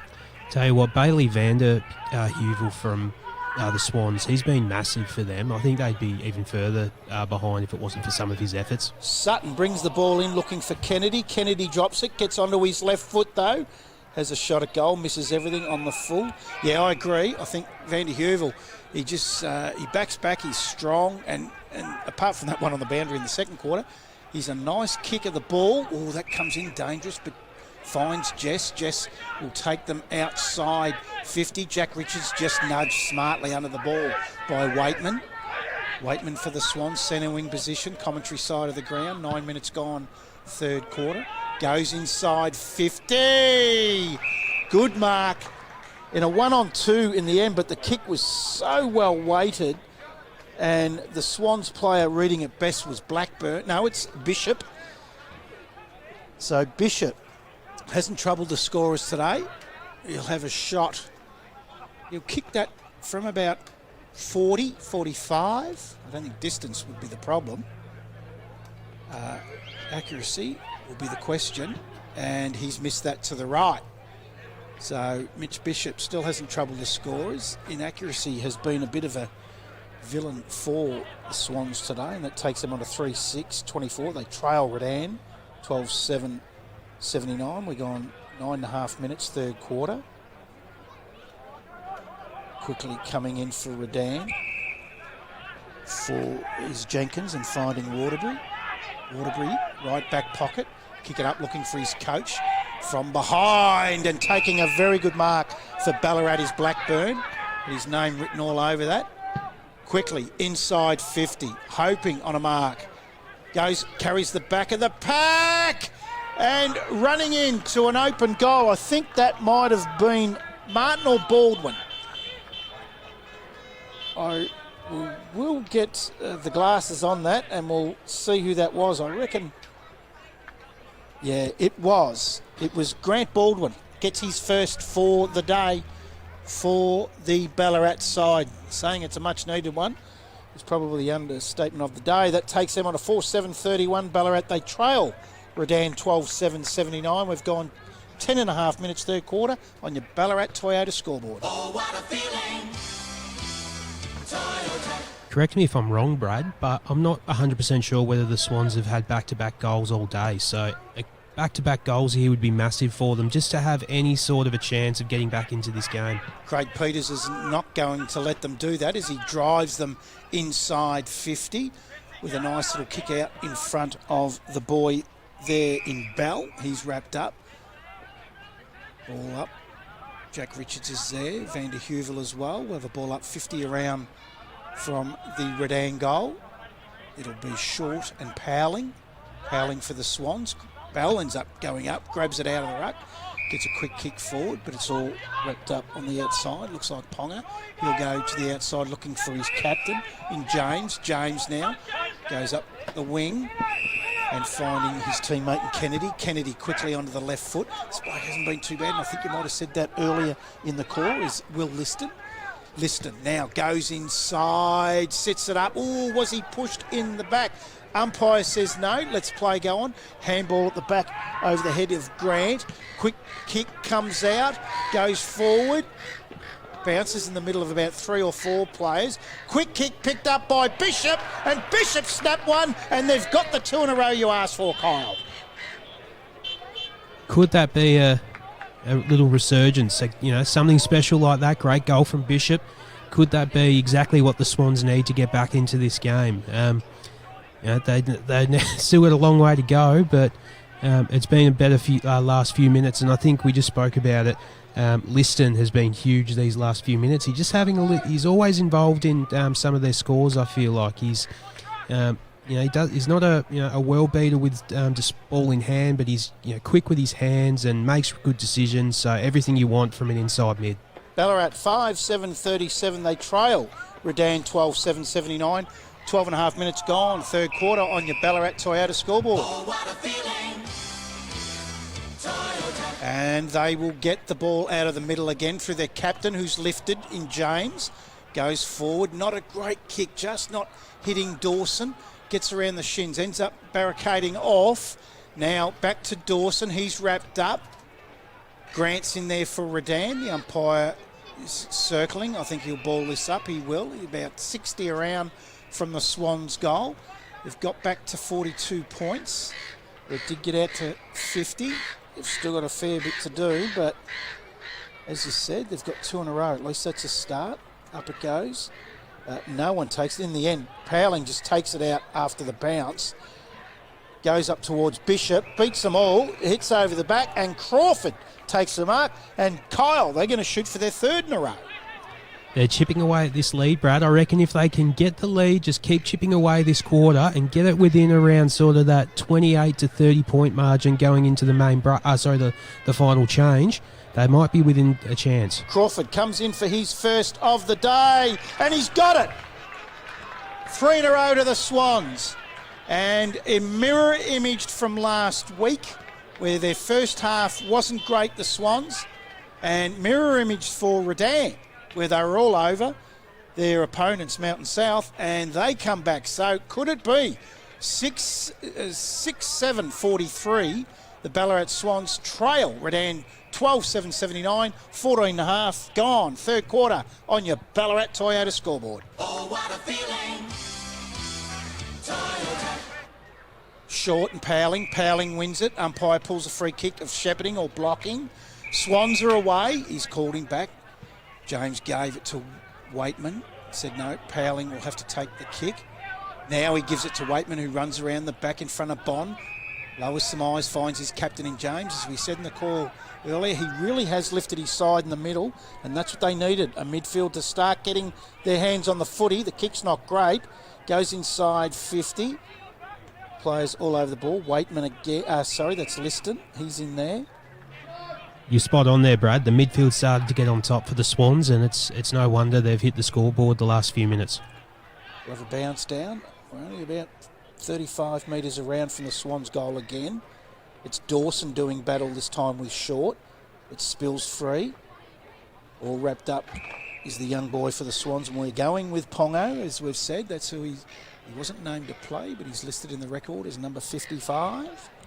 If anyone's out there watching the coverage, feel free to let us know.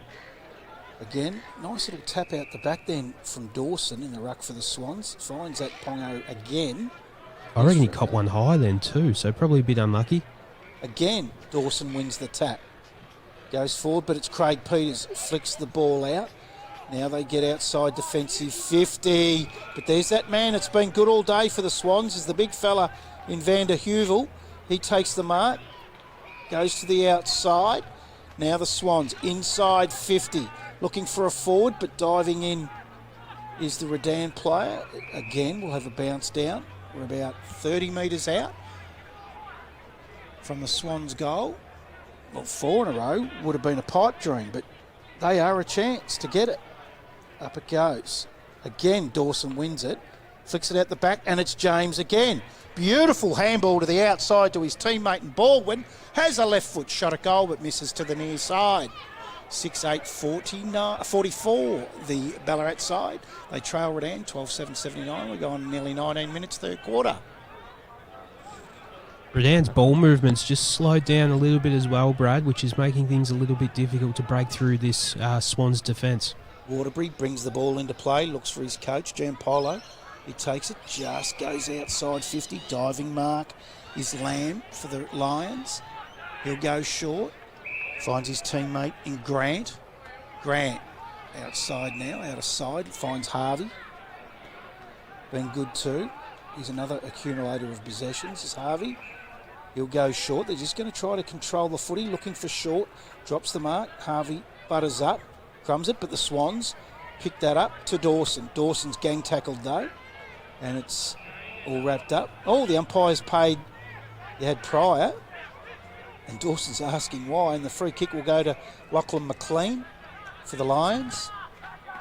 He's on the outer half-back flank. At least the umpires have probably been consistent with that all day for Community Umpires Week, so that's all we ask for is some consistency.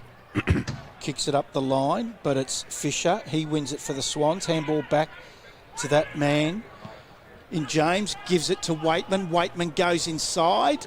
Both Lions players muck that up. Now, on the outside, good hands. Good hands. Now they could be away. It's McLean. Short kick. Finds a teammate out of sight. It's the young Jack Richards on debut.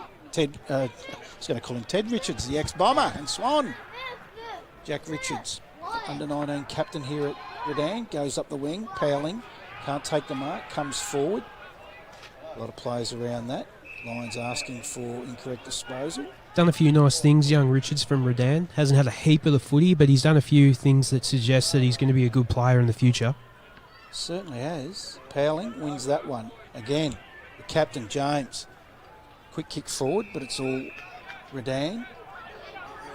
They take the mark out his back flank. They'll come back inboard, looking for the coach, Gianpaolo. Bishop gets over the back, takes the mark. The umpire's paid it.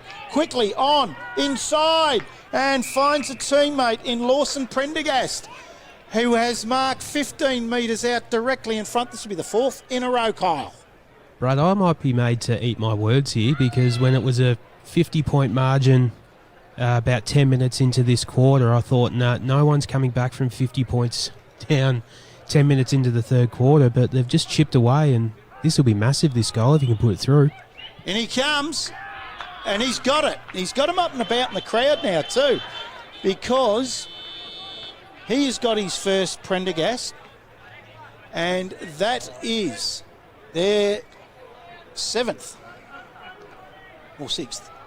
So when that comes back up, it is their 7th. I've missed a goal kicker here. 7-8-50 the Swans. Trail Redan, 12-7-79. It's back under 5 goals. 20 minutes gone, third quarter on your Ballarat Toyota scoreboard. Oh, what a feeling. Toyota. This is also to the non-scoring end as well, Brad. So if they can keep, I said, if they would take being 29 points down at three-quarter time, but if they can chip away and get another 1 or 2 goals going into the final break, they'll back themselves. The way they've been finishing games and the way Redan have been finishing games, they're going to back themselves in. I reckon we might have a game on our hands. We certainly have. It's an incredible mirror-imaged game of both these from last week in the way that they play their first half and second half. But Redan are away, and it's through that man, George. Goes inside 50. Now coming out is Bell. Gets it back to George. Comes back onto his right leg, puts it to the hot spot. Dangerous kick for the Swans. Over the back, running onto it. Open goal. And yes, he's paid the advantage. So there was a free kick to the Redan side, but just running over the back was Aberdeen. And Aberdeen has run on and kicked an open goal. He's first for the day.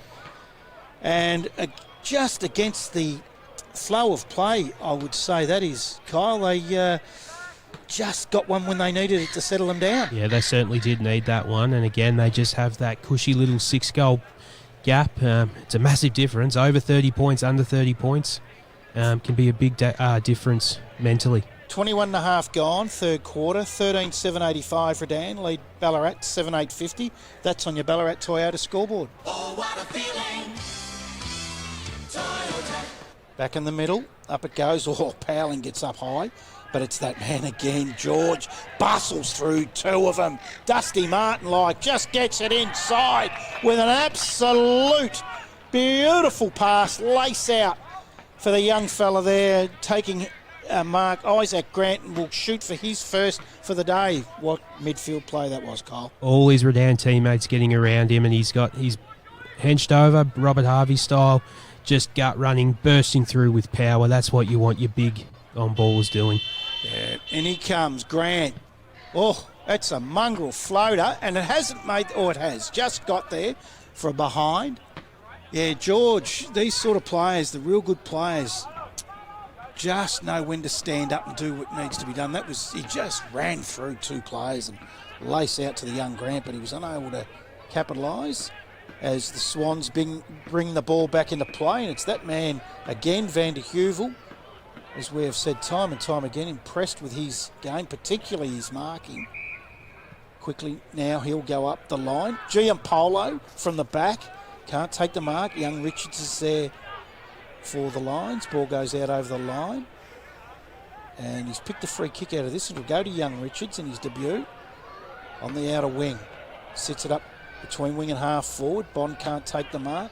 Comes to ground. Craig Peters taken high by the Swans captain in James. Craig Peters gets onto his left foot, goes inside 50, and here he is again, George. Just unlucky, couldn't take the mark, but he's still there about. Chester comes out, he's wrapped up by Pongo. George is going to try to steal that out of the hands. He has, of his teammate in Chester. Comes out to Atchison, he's hit high, not paid.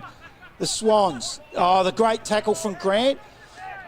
Ball spills free, comes out to Broadbent. Hands back, looking for George. He can't take it. Atchison, he's wrapped up by the Swans player in Baldwin. We'll have a bounce down. 25 out from the Redan goal, left forward pocket. I'll take this stoppage. I think the Swans, they were out there. I think they had the numbers forward of the footy. Redan. Powling gets it off to a teammate. Now up the line looking for Dawson. Not a good bounce for him, though. It'll be Waterbury. Dances around his opponent. Back. Gets it back from Richards. Does Waterbury. Sits it up. Swans through. He gets a hurry kick off the ground. The ball's starting to follow George. He fumbles, though. Gets a quick kick forward. Wind is there for the Swans. Feeds it out the back to his teammate in Baldwin. But he kicks it straight in the hands of Aberdeen. And Aberdeen, who kicked the last goal for the Redan side, will have a shot from 45. No, he'll go short and find Chester. Not sure that's in the coach's instructions, just banging the ball with hope from the back pocket there. He's called that back to Aberdeen. Hadn't blown time off. So Aberdeen will have the ball. He'll just be inside 50. A kick from about 45. Sits it up, goes to the goal mouth, over the head, straight through the middle. He's got 2 in a couple of minutes. Has Stuart Aberdeen. Gets his second for the quarter. And the Lions, just when they needed to step it up, because the Swans were making some inroads, they have, and they've got back out to a 7-goal lead. 14-8-92 Redan, lead Ballarat 7-8-50. 25 and a half gone, third quarter on the Ballarat Toyota scoreboard. Oh, what a feeling. Toyota. Just seem to know what to do or when to do it, don't they? The Lions. And it's all their big name players standing up when it matters most. Ball back in the middle. Up it goes, short and Powling. Powling again wins it. This time it's taken out by Harvey. Gives it off to Craig Peters. Craig Peters on the left foot. Goes inside with a beautiful pass to Bell. Bell on the chalk. They all lead up. Open the goal mouth at the back of him. And he goes for it and gets it. Set play. Beautifully done. Chester led up at Bell. Bell knew what he was doing. They were the Swans players just dragged up behind Chester, left that goal mouth open, and Bell said thank you very much and went bang. 15-8-98 Redan, lead Ballarat 7-8-50, 26 and a half gone, third quarter, Ballarat Toyota scoreboard. Oh, what a feeling. Toyota. Really like Bell's game. Sort of a similar sort of player to Tom Lynch from Adelaide. Sort of plays that connecting role really well, as a sort of a high half forward leading up at the footy. So, and he has a good day. I think he's kicked 3-3. So yeah, he's kicked a goal in every quarter. Fitzgibbon wins the ball out to Waterbury. Waterbury on the right leg goes to the outer side, looking for Craig Peters. Now it's handball back inside. Nice little pass, finds Grant. And Grant takes the mark and shouldn't have a problem from 25 out, directly in front to kick his first for the day. Right, if he kicks this, I think this could be a match-high lead of 9 goals. And 7 minutes ago, we were talking about Ballarat back in this, and if they could get another couple of goals, they're in a good position to come over the top of Redan. But and he comes. Sits back on it, kicked 4 last week as he got his first finally in the third quarter. The young boy has Isaac Grant, gets his first for the day, and their 16th.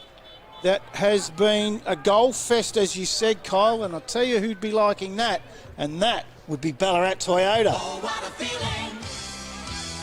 Toyota. As every time a goal's kicked, we hit it. 16-8-104 Redan, Ballarat 7-8-50. 28 minutes gone, third quarter.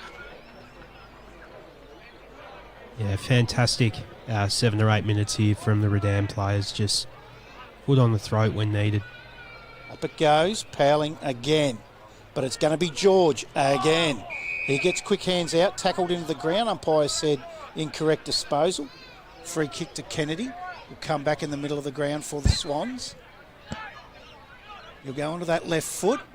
Sits it up inside 50. Packet plays, goes over the back. Bishop's there. Oh, met solidly was Bishop. Now it's just, taken high. That'll be a Swans free kick. No, not paid. Again, hands out, comes out to Barker. He's wrapped up. Umpire says, I'll bounce that. About 40 around from the Swans goal. Right in front of the scoreboard where we've gone nearly 29 minutes and it's a 54-point game-high lead now to the Swans. Powling wins it. Quick hands out. Prendergast gets it out to Blackburn. Short chip, finds Constable. About 55, 60 around from home. Has Blackburn in the middle calling for it. Sutton running off. They don't use him. He'll go high. And there's the siren. And it is three-quarter time here at City Oval. Redan 16-8-104. Lead Ballarat 7-8-50. 54-point lead. They were 50 points up at half-time. We were singing the praises of Ballarat getting back into the game, but they ended up extending their lead by 4 points to the last break here at City Oval. We'll take a quick break and we'll be back with some goal kickers and also some better players and the last quarter here at City Oval, where Redan lead the Swans. 16-8-104, Ballarat 7-8-50. You don't give in. You don't give up. You push on when most would have pushed off. You lend a hand, whether a hand was asked for or not. It's called Aussie spirit for good reason, because it takes spirit to get through times like these. Lucky you've got it in spades. It's what inspires us to be by your side to help. Together we'll get through this. We always do. Search Toyota, here to help.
Oh, what a feeling.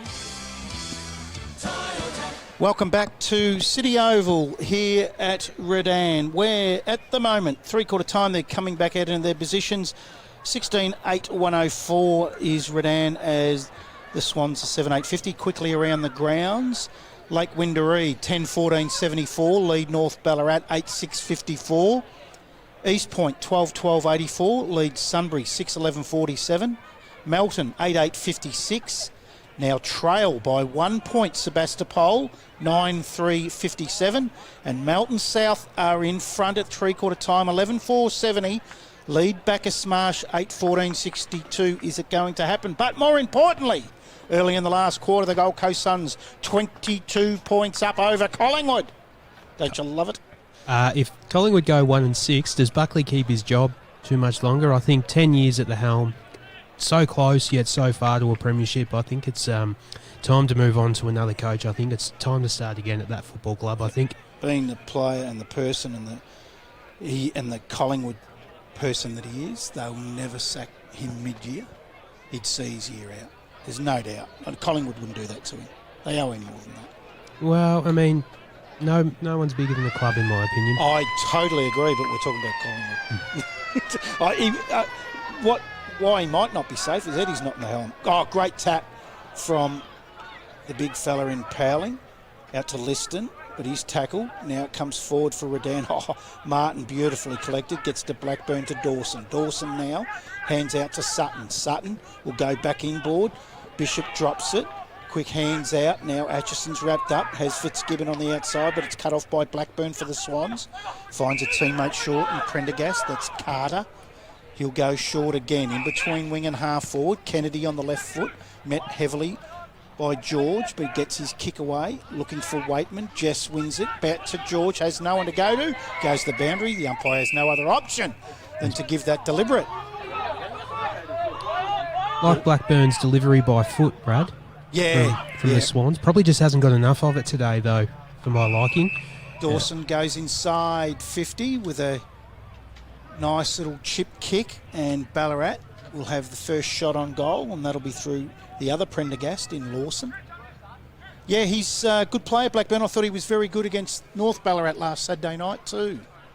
Yeah, good with ball in hand, and for those that like obscure things such as myself, such as long sleeve and hyphenated names, has a great stash, Brad. Yes, he does. It reminds me of certain films back in the 70s as it goes to the right. And still in play, but then rushed over by Barker for Redan. Just remember we're in an afternoon time slot, Brad. Yes, the old spaghetti westerns I was talking about, Kyle. As the ball comes back into play from Waterbury, as he has done all day. Finds a teammate on the outer side, and it's Barker. Barker and Chester are pretty easy to pick up through the binoculars with the grey hair, the old Lamington. We go back. Both very good players, though. They certainly are. Age no factor for them. No, Waterbury plays on, gets around his opponent in Baldwin, and then goes to the outer side, right in front of the Swans coach's box. Comes in board. He's been good again, Craig Peters too.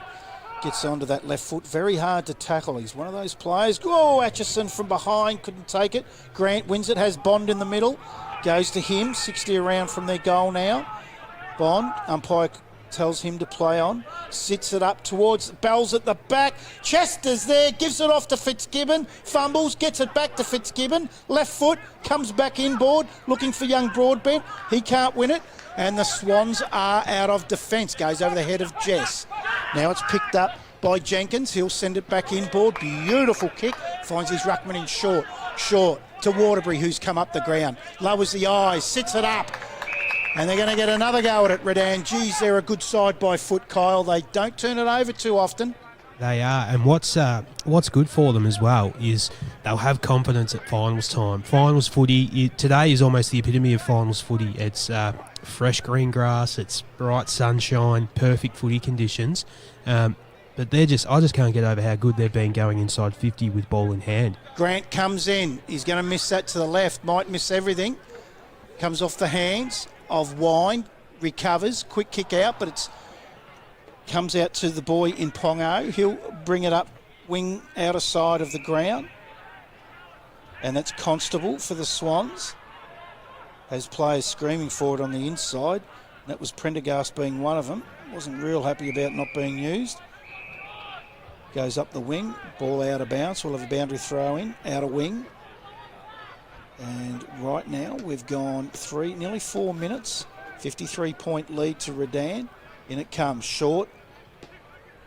Wins it from behind this time. Goes forward. Craig Peters underneath, as he always is. Comes out to Martineau for the Swans. Feeds it back to Sutton.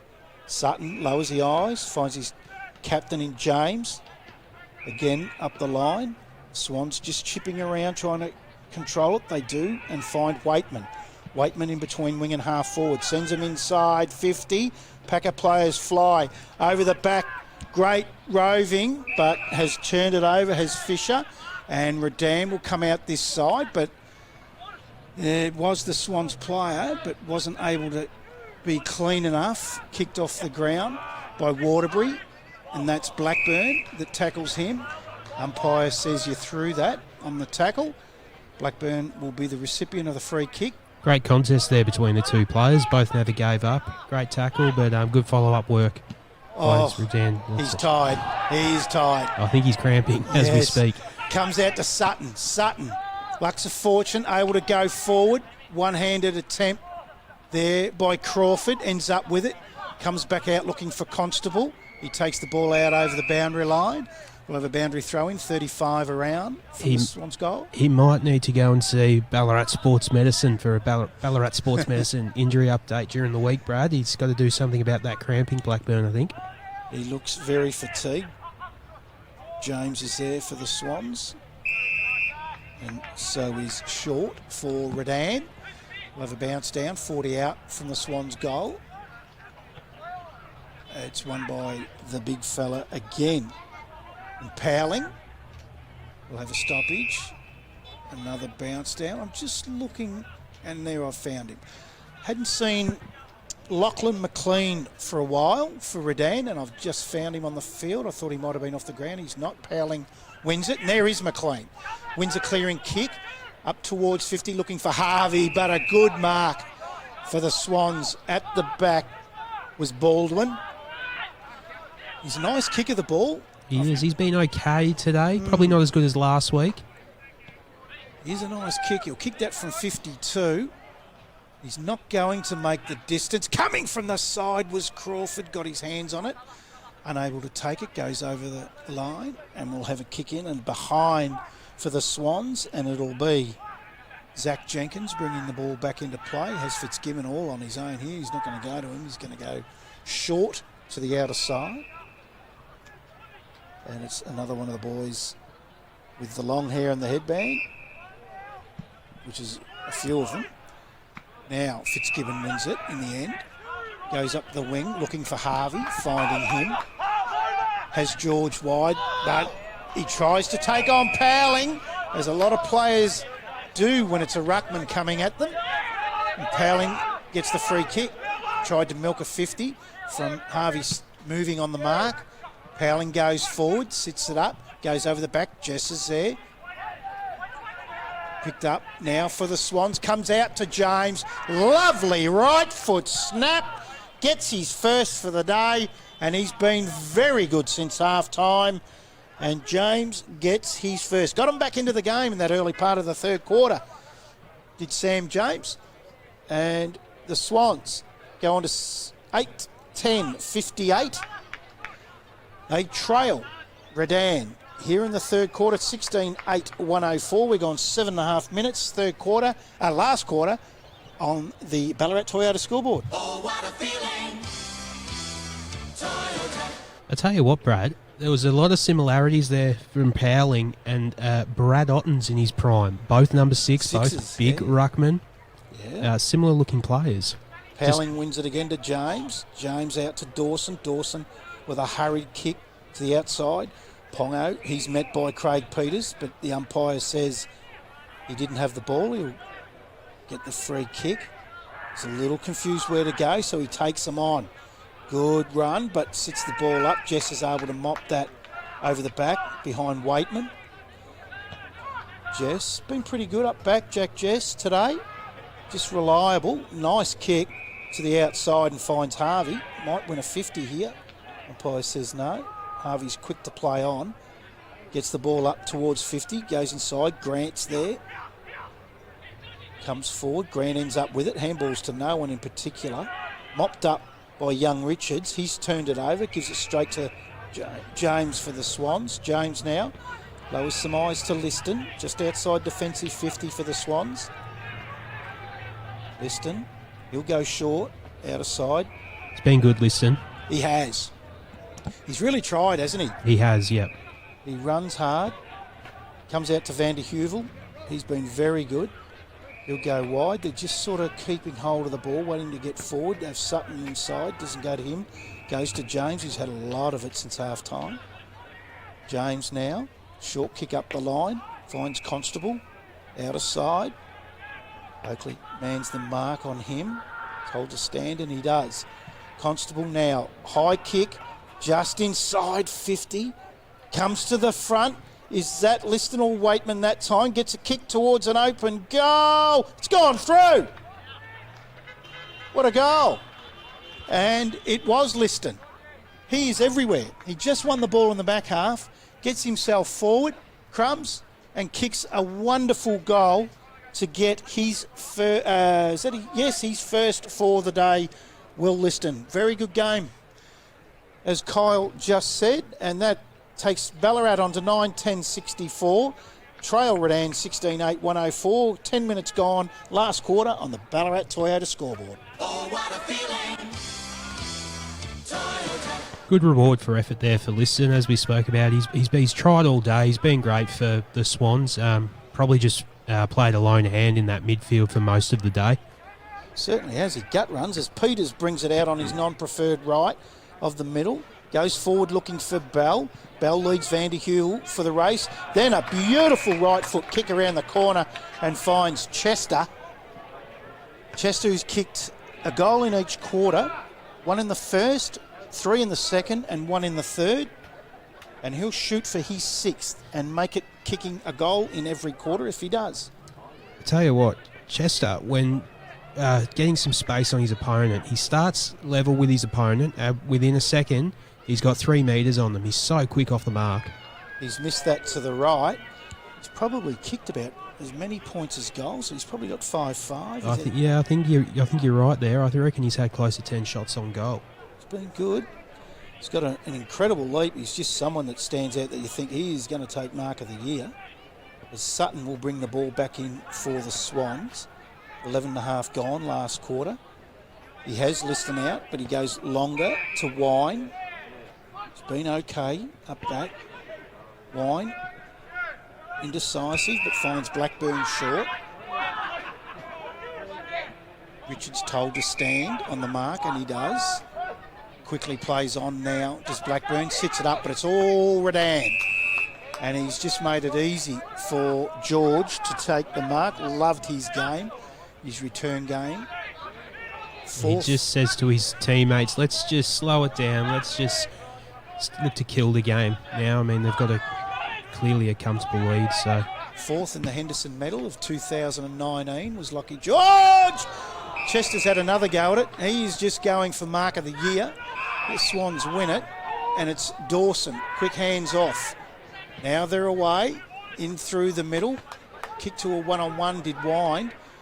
Gets to Waitman, back to James. James over the top. Comes back to him. Looked for Kennedy. He was unable to take it. We'll have a bounce down in the middle. You're right about Chester trying to take mark of the year. I'm praying for it, though. It'll make our job at Red Onion a lot easier, Brad, when clipping the highlights together. He will take it, there's no doubt. He'll have a go at it as Liston wins another ball out towards Pongo, but Fitzgibbon's there for the Redan side. Goes onto his non-preferred left, up the line. Looking for Atchison, finds him. Handball on the inside to Broad. Oh, he's tackled as he gets the kick. Broadbent. Umpire says play on.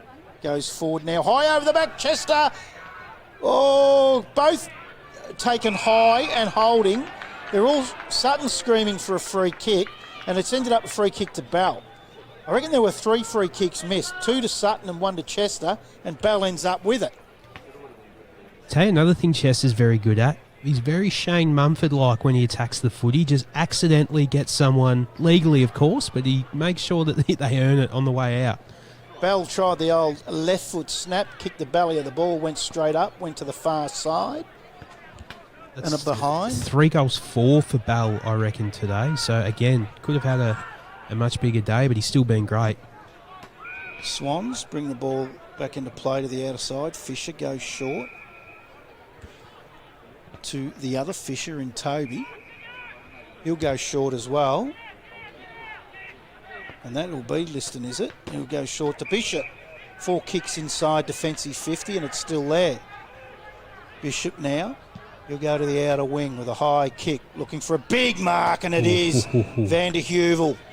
I'd love to know the stats on his marks today. He'd have it, I would imagine, 10 at least. As Van der Heuvel sets him up towards 50, comes to the front. Crumming, Constable's there. He's wrapped up by Oakley. Gets a quick hands out to Dawson. He's wrapped up. Spills to the outside. Kick on goal from the pocket with James. But he's missed, and a behind to the Ballarat side. 9-11-65. They trail Redan 16-10. 106, 15 minutes gone, last quarter. Speaking of highlights, Brad, I think Van der Heuvel will feature on the top 5 plays. He's been good, hasn't he? He's done a lot. He marks. Look, I think going forward, you got Van der Heuvel and Gibson as your key posts down back. It's a lot to work with from a Ballarat's point of view. Yeah, Gibson and Hooper to that side, and they're a better side, aren't they? And I think the thing about the big fella, Van der Heuvel, which is rare with a lot of big players, he can kick. He's a very balanced kick. They're usually quite awkward, but not Van der Heuvel, as they look for him there, but miss him. Goes forward into the middle of the ground. Some tired boys now. Kennedy, handball to the outside to that boy in Van der Heuvel. Tries to get it to Toby Fisher. Does better than what he could have and was able to win it. Get it forward to Waitman. Waitman back to Bishop. Bishop inside. High kick carries over the back towards Crawford. Quick hands out. Short wins it for the Redan side. They'll come out and find Atchison between wing and half back. Atchison will go inside now. Turns it over. No, just falls short of Harvey, but Harvey's able to clean up. Now they're away through Bond. Gets it over. Oh, taken high. Quick hands out, Fitzgibbon. Umpire's played the advantage. Goes forward, slips over. Quick kick out by Grant. That's smothered. Now running in with a right foot snap on goal. And he's got it. A comedy of errors, but the young boy, Jack Richards on debut, gets his second for the day. We spoke about it earlier, Brad, that he hasn't had a heap of the footy, but he's done a few nice things and just adds to it there. He's going to be one to watch moving forward. That's 2 goals for him now, so no doubt he'll be playing the next few weeks. He's been really creative across that half-forward line. Redan, 17-10, 112. Lead Ballarat 9-11-65. Gone 17 minutes last quarter on your Ballarat Toyota scoreboard. Oh, what a feeling. You did very well to be able to pick Bond and Grant out then, because they're both number 11 and number 12. They're both similar builds, and they both have hairstyles literally looking like a Redan lion with the haircuts. They are very tough to call, those two. You don't know unless you see the back of them who it is. As Craig Peters, I know who he is. No matter where he's standing, the way he kicks that footy, great player, but James mops up for the Swans, gets them out of defence. Jess is there for Redan, and so is Prendergast. That's Lawson, beats both out over the boundary line. We'll have a boundary throw in Just on the youth here at Redan, really impressed with some of their younger players. We've spoken about Richards and Grant. Great opportunity for them to play with some of these experienced players as they come through the ranks. It's going to hold the club in good stead in years to come. They're away, the Swans inside. 50, Pongo has a shot at goal. Bounces through and he has got it. Great goal in the end. Very smart and very fast little fellow. Hopefully we've got the name right. And he kicks his first for the day for the Swans. And that takes them on to 10-11-71. They trail Redan 17-10, 112, 18.5 gone last quarter on your Ballarat Toyota scoreboard. Oh, what a feeling. Toyota.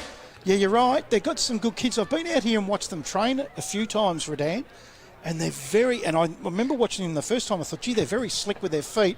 And even under pressure in game situation, they are as well. As George wins the ball out of the middle for the Lions. Sits it up over the back. Chester! Has he got his sixth? No, touched on the line by Toby Fisher. Wow. Just fell short, just got there. Unlucky. He just reads the ball so much better and so much quicker than his opponents. You can't teach that. Exactly right. As they go up the line, McLean mops it up, but it's beaten him out over the boundary line right in front of the scoreboard. Another player, and it's a Swans player cramping up on the outer side. Yeah, they are a very good kicking side. Is Redan in it comes, short and Powling. Have battled hard all day, rucked most of the day, the two of them. Comes out to Waterbury, tackled by Sutton. Spills free to Atchison. Gets it over to Short. The ruckman on the left foot! Just missed to the right.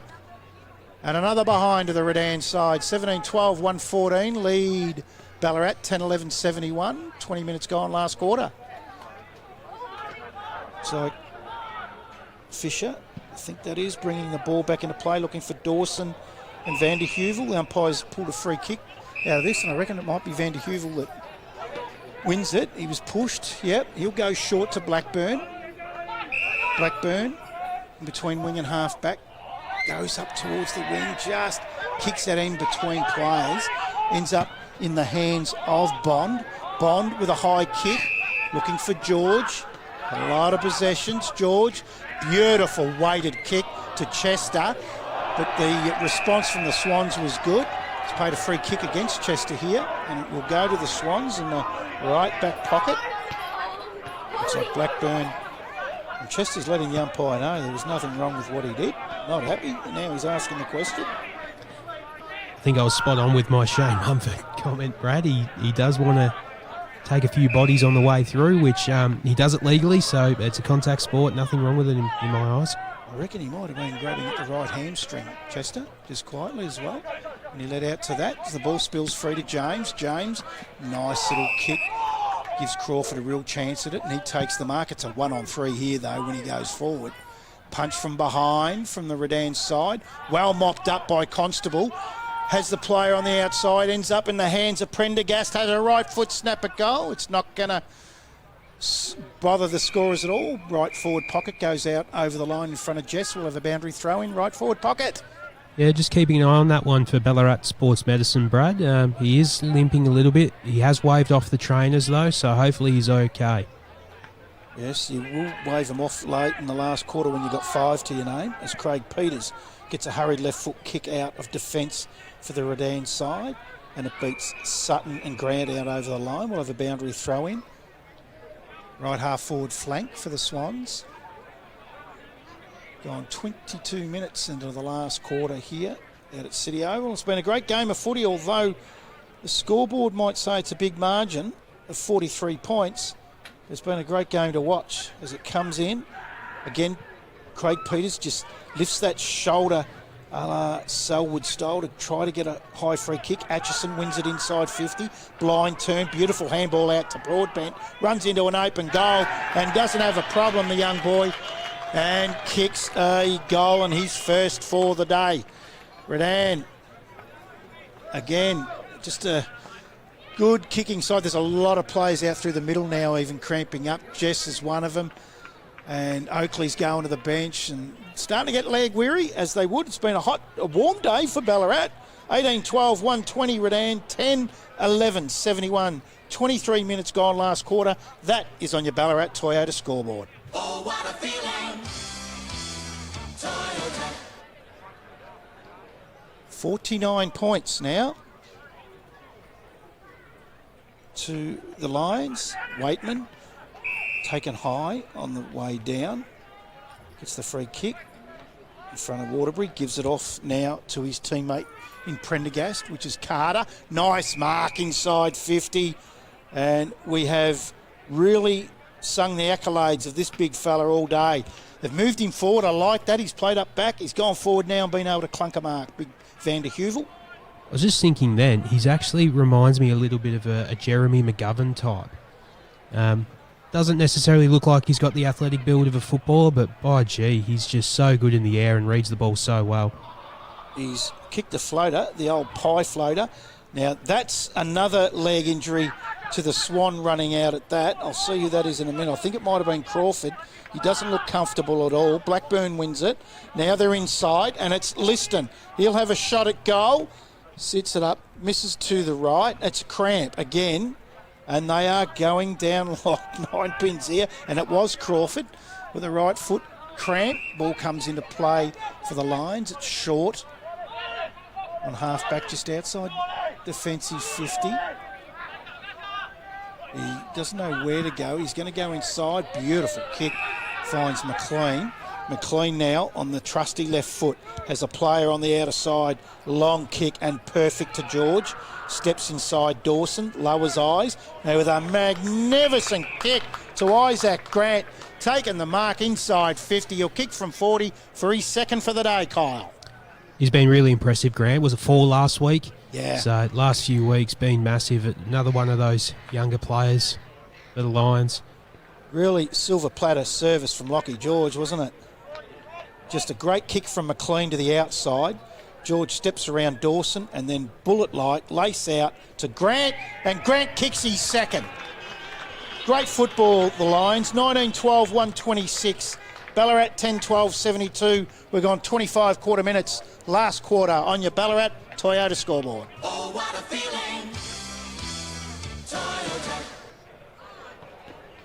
Well, they are, and I've said it time and time again, I hate to sound like a broken record, but they are a very, very good kicking side. They are, and just when we look at the game as a whole, Brad, it was really that first 15 minutes where Redan was able to get a jump on. They had that 5-6 goal buffer early, and Ballarat just have struggled to get back into the game from that moment. They've been really good this second half. They've been able to keep on level terms with them, but yeah, they'll be ruining their opportunities in the first quarter, no doubt. James brings it in, but Giampolo wins the mark at the back of the pack, gives it to McLean. McLean, short kick outside into the centre, too short, tells him to settle down. They need to hurry now. Just precision they'll work on. He gets that to the outside, finds Barker. Barker has it, and there's a siren! In what has been a high-scoring game in the end, Redan, 19-12, 126, have run out winners by 54 points over Ballarat, 10-12, 72, in a very entertaining, fast, free-flowing, skillful game of footy where players were really wanting that siren at the end. Kyle, they were out on their feet. Lots of people cramping, but yeah, you spoke about it. It was a fast game on a warm day. Players probably not used to these conditions this early in the season here in Ballarat. So, yeah, there'll be some sorry and tired legs tomorrow, I'd say. Get down to recovery for both teams, I reckon will be the message from the medical staff of both clubs. Yeah, I watched the Redan game on tape against Melton South last week. They didn't look as good as what they look today. And admittedly, I know it's a travel down there and all that sort of thing, and Lockie George didn't play. But they lost 2 ruckmen today. They didn't have Brandon Green and Colby McDonald that didn't play, and those 2 were very good last week. So a lot of that ruck work relied on the shoulders of Jacob Short, and he did the job because he rucked against a ruckman that was so much taller than him than Marcus Powling. But that midfield of Redan, of guys like George and Craig Peters and Bond and whoever went through there, McLean at times, and they were just, and Harvey, they just don't turn it over by foot. Yeah, I think you're spot on there, Brad. So far from the games we've covered, in terms of class and batting deep through the midfield, I think it's fair to say Redan probably has the deepest midfield from the sides we've seen so far. As you said, today they didn't have a known ruckman, but they used that to their advantage. They knew they were going to lose the ruck contest, so they got someone who was athletic and able to contribute around the footy as an extra on bowler, and Lockie George, Cooper Craig Peters, players like that in the midfield were just fantastic all day, giving their forwards a silver service. They certainly were. We might take a quick break, and when we come back from the break, in the Carlton Draft post-game summary, we hope to have you some scores from around the grounds, the final scores from around the ground. We'll go through some goal kickers and our 3-2-1 in the match of the day here at City Oval, Redan, where Redan have run out winners 19-12-126 to Ballarat 10-12-72. We will rejoin you very shortly. After a long, hard day, nothing beats a long, cold brewery fresh Carlton Draft.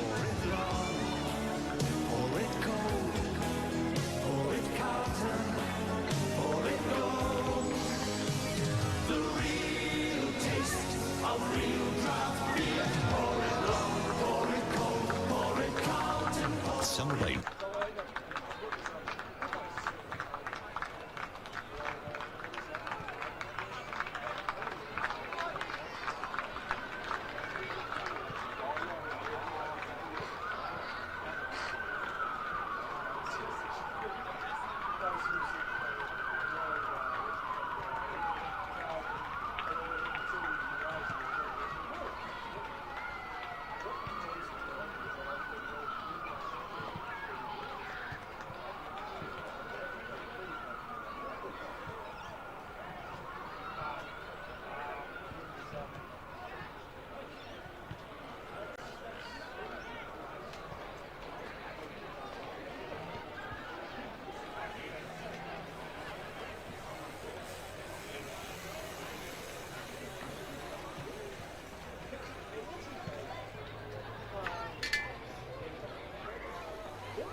You don't give in.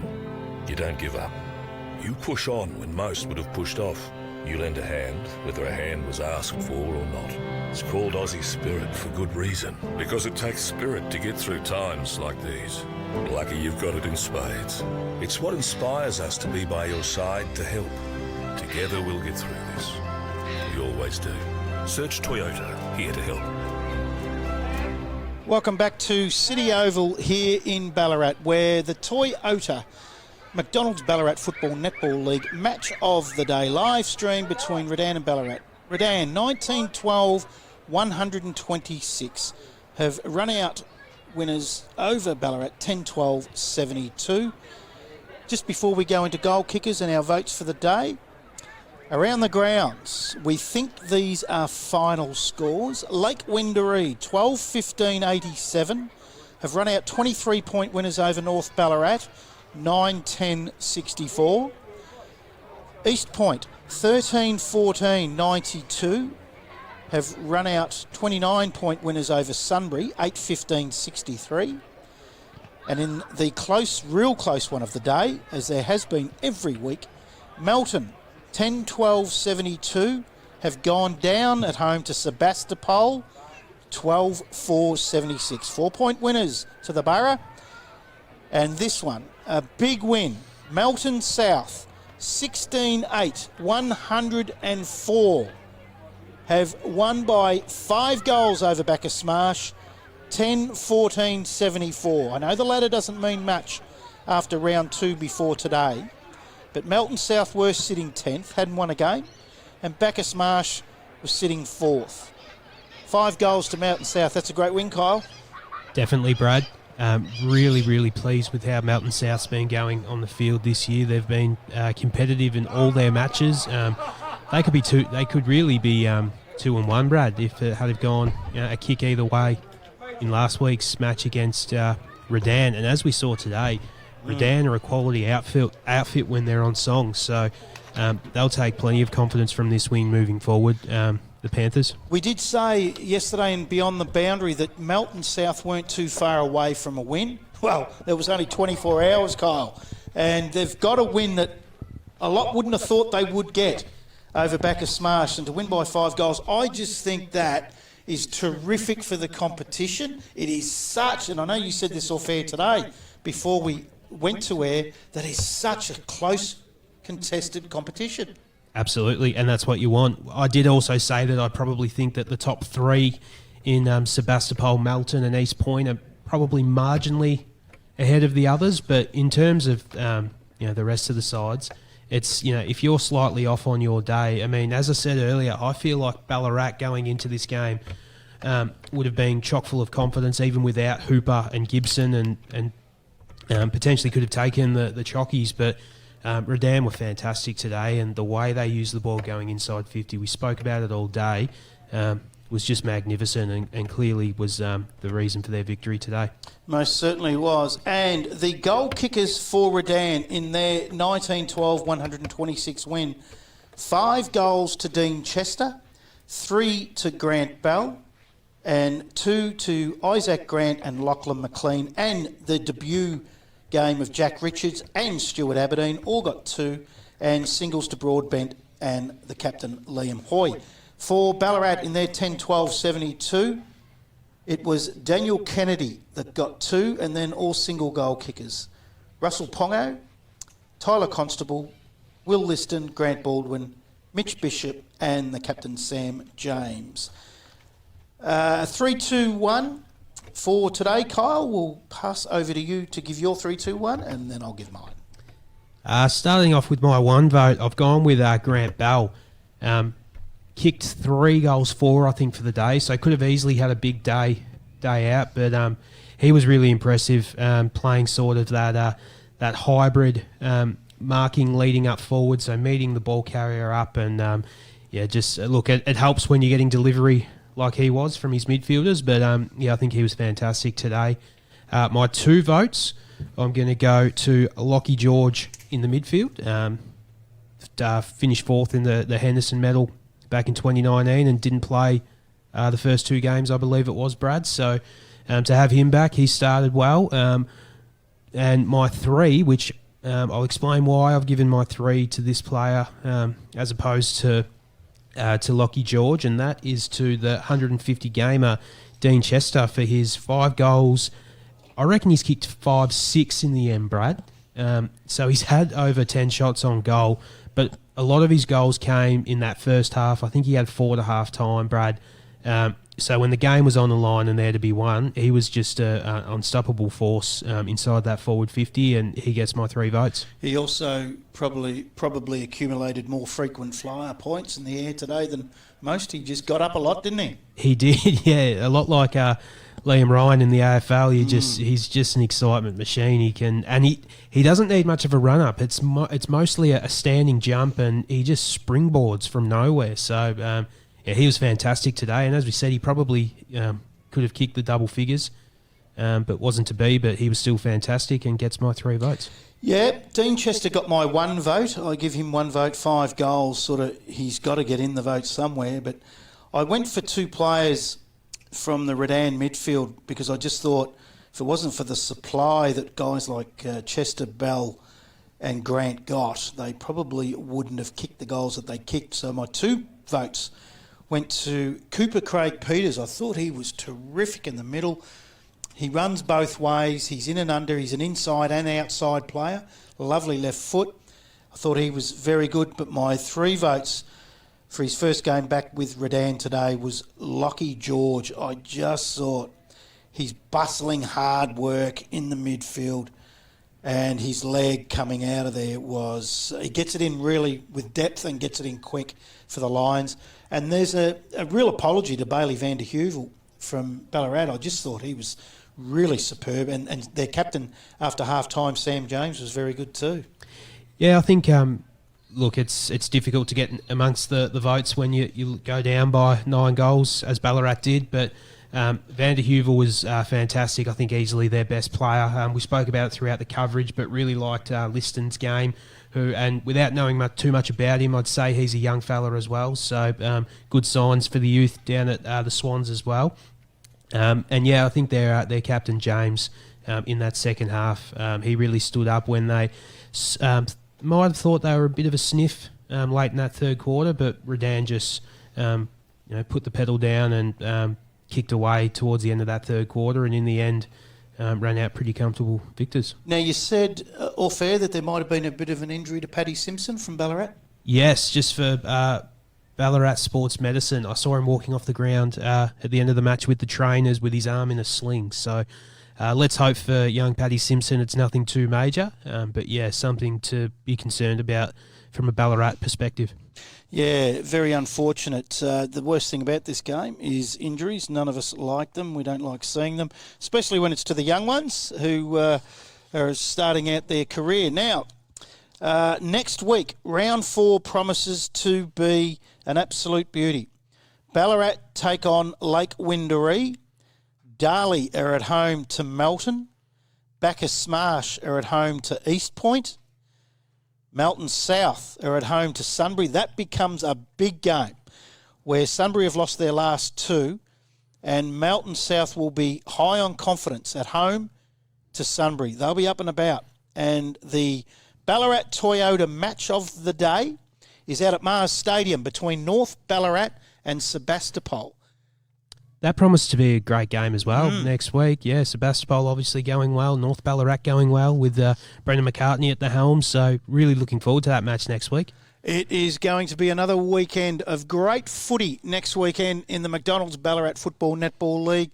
Thanks to our match day sponsor, Ballarat Toyota, McCafe for the halftime break, Carlton Draft for the post-game summary. And let's not forget the injuries, the Ballarat Sports Medicine. They might be busy this week because there were a few boys sore towards the end. It's been a great day out here at City Oval. Don't forget, all the BFLW women's games get underway early tomorrow morning, right through the day with all 4 grades, 14s, 16s, 18s and the seniors who kick off at 12:45. Check the website on the BFNL website and you will find all the times for those games tomorrow. It has been a great game out here. Thanks on behalf of Red Onion and Ballarat Toyota and the BFNL and McDonald's. It is Brad Sinclair signing off for Kyle Pover and Brock Wilson on the camera. Have a great weekend. You don't give in.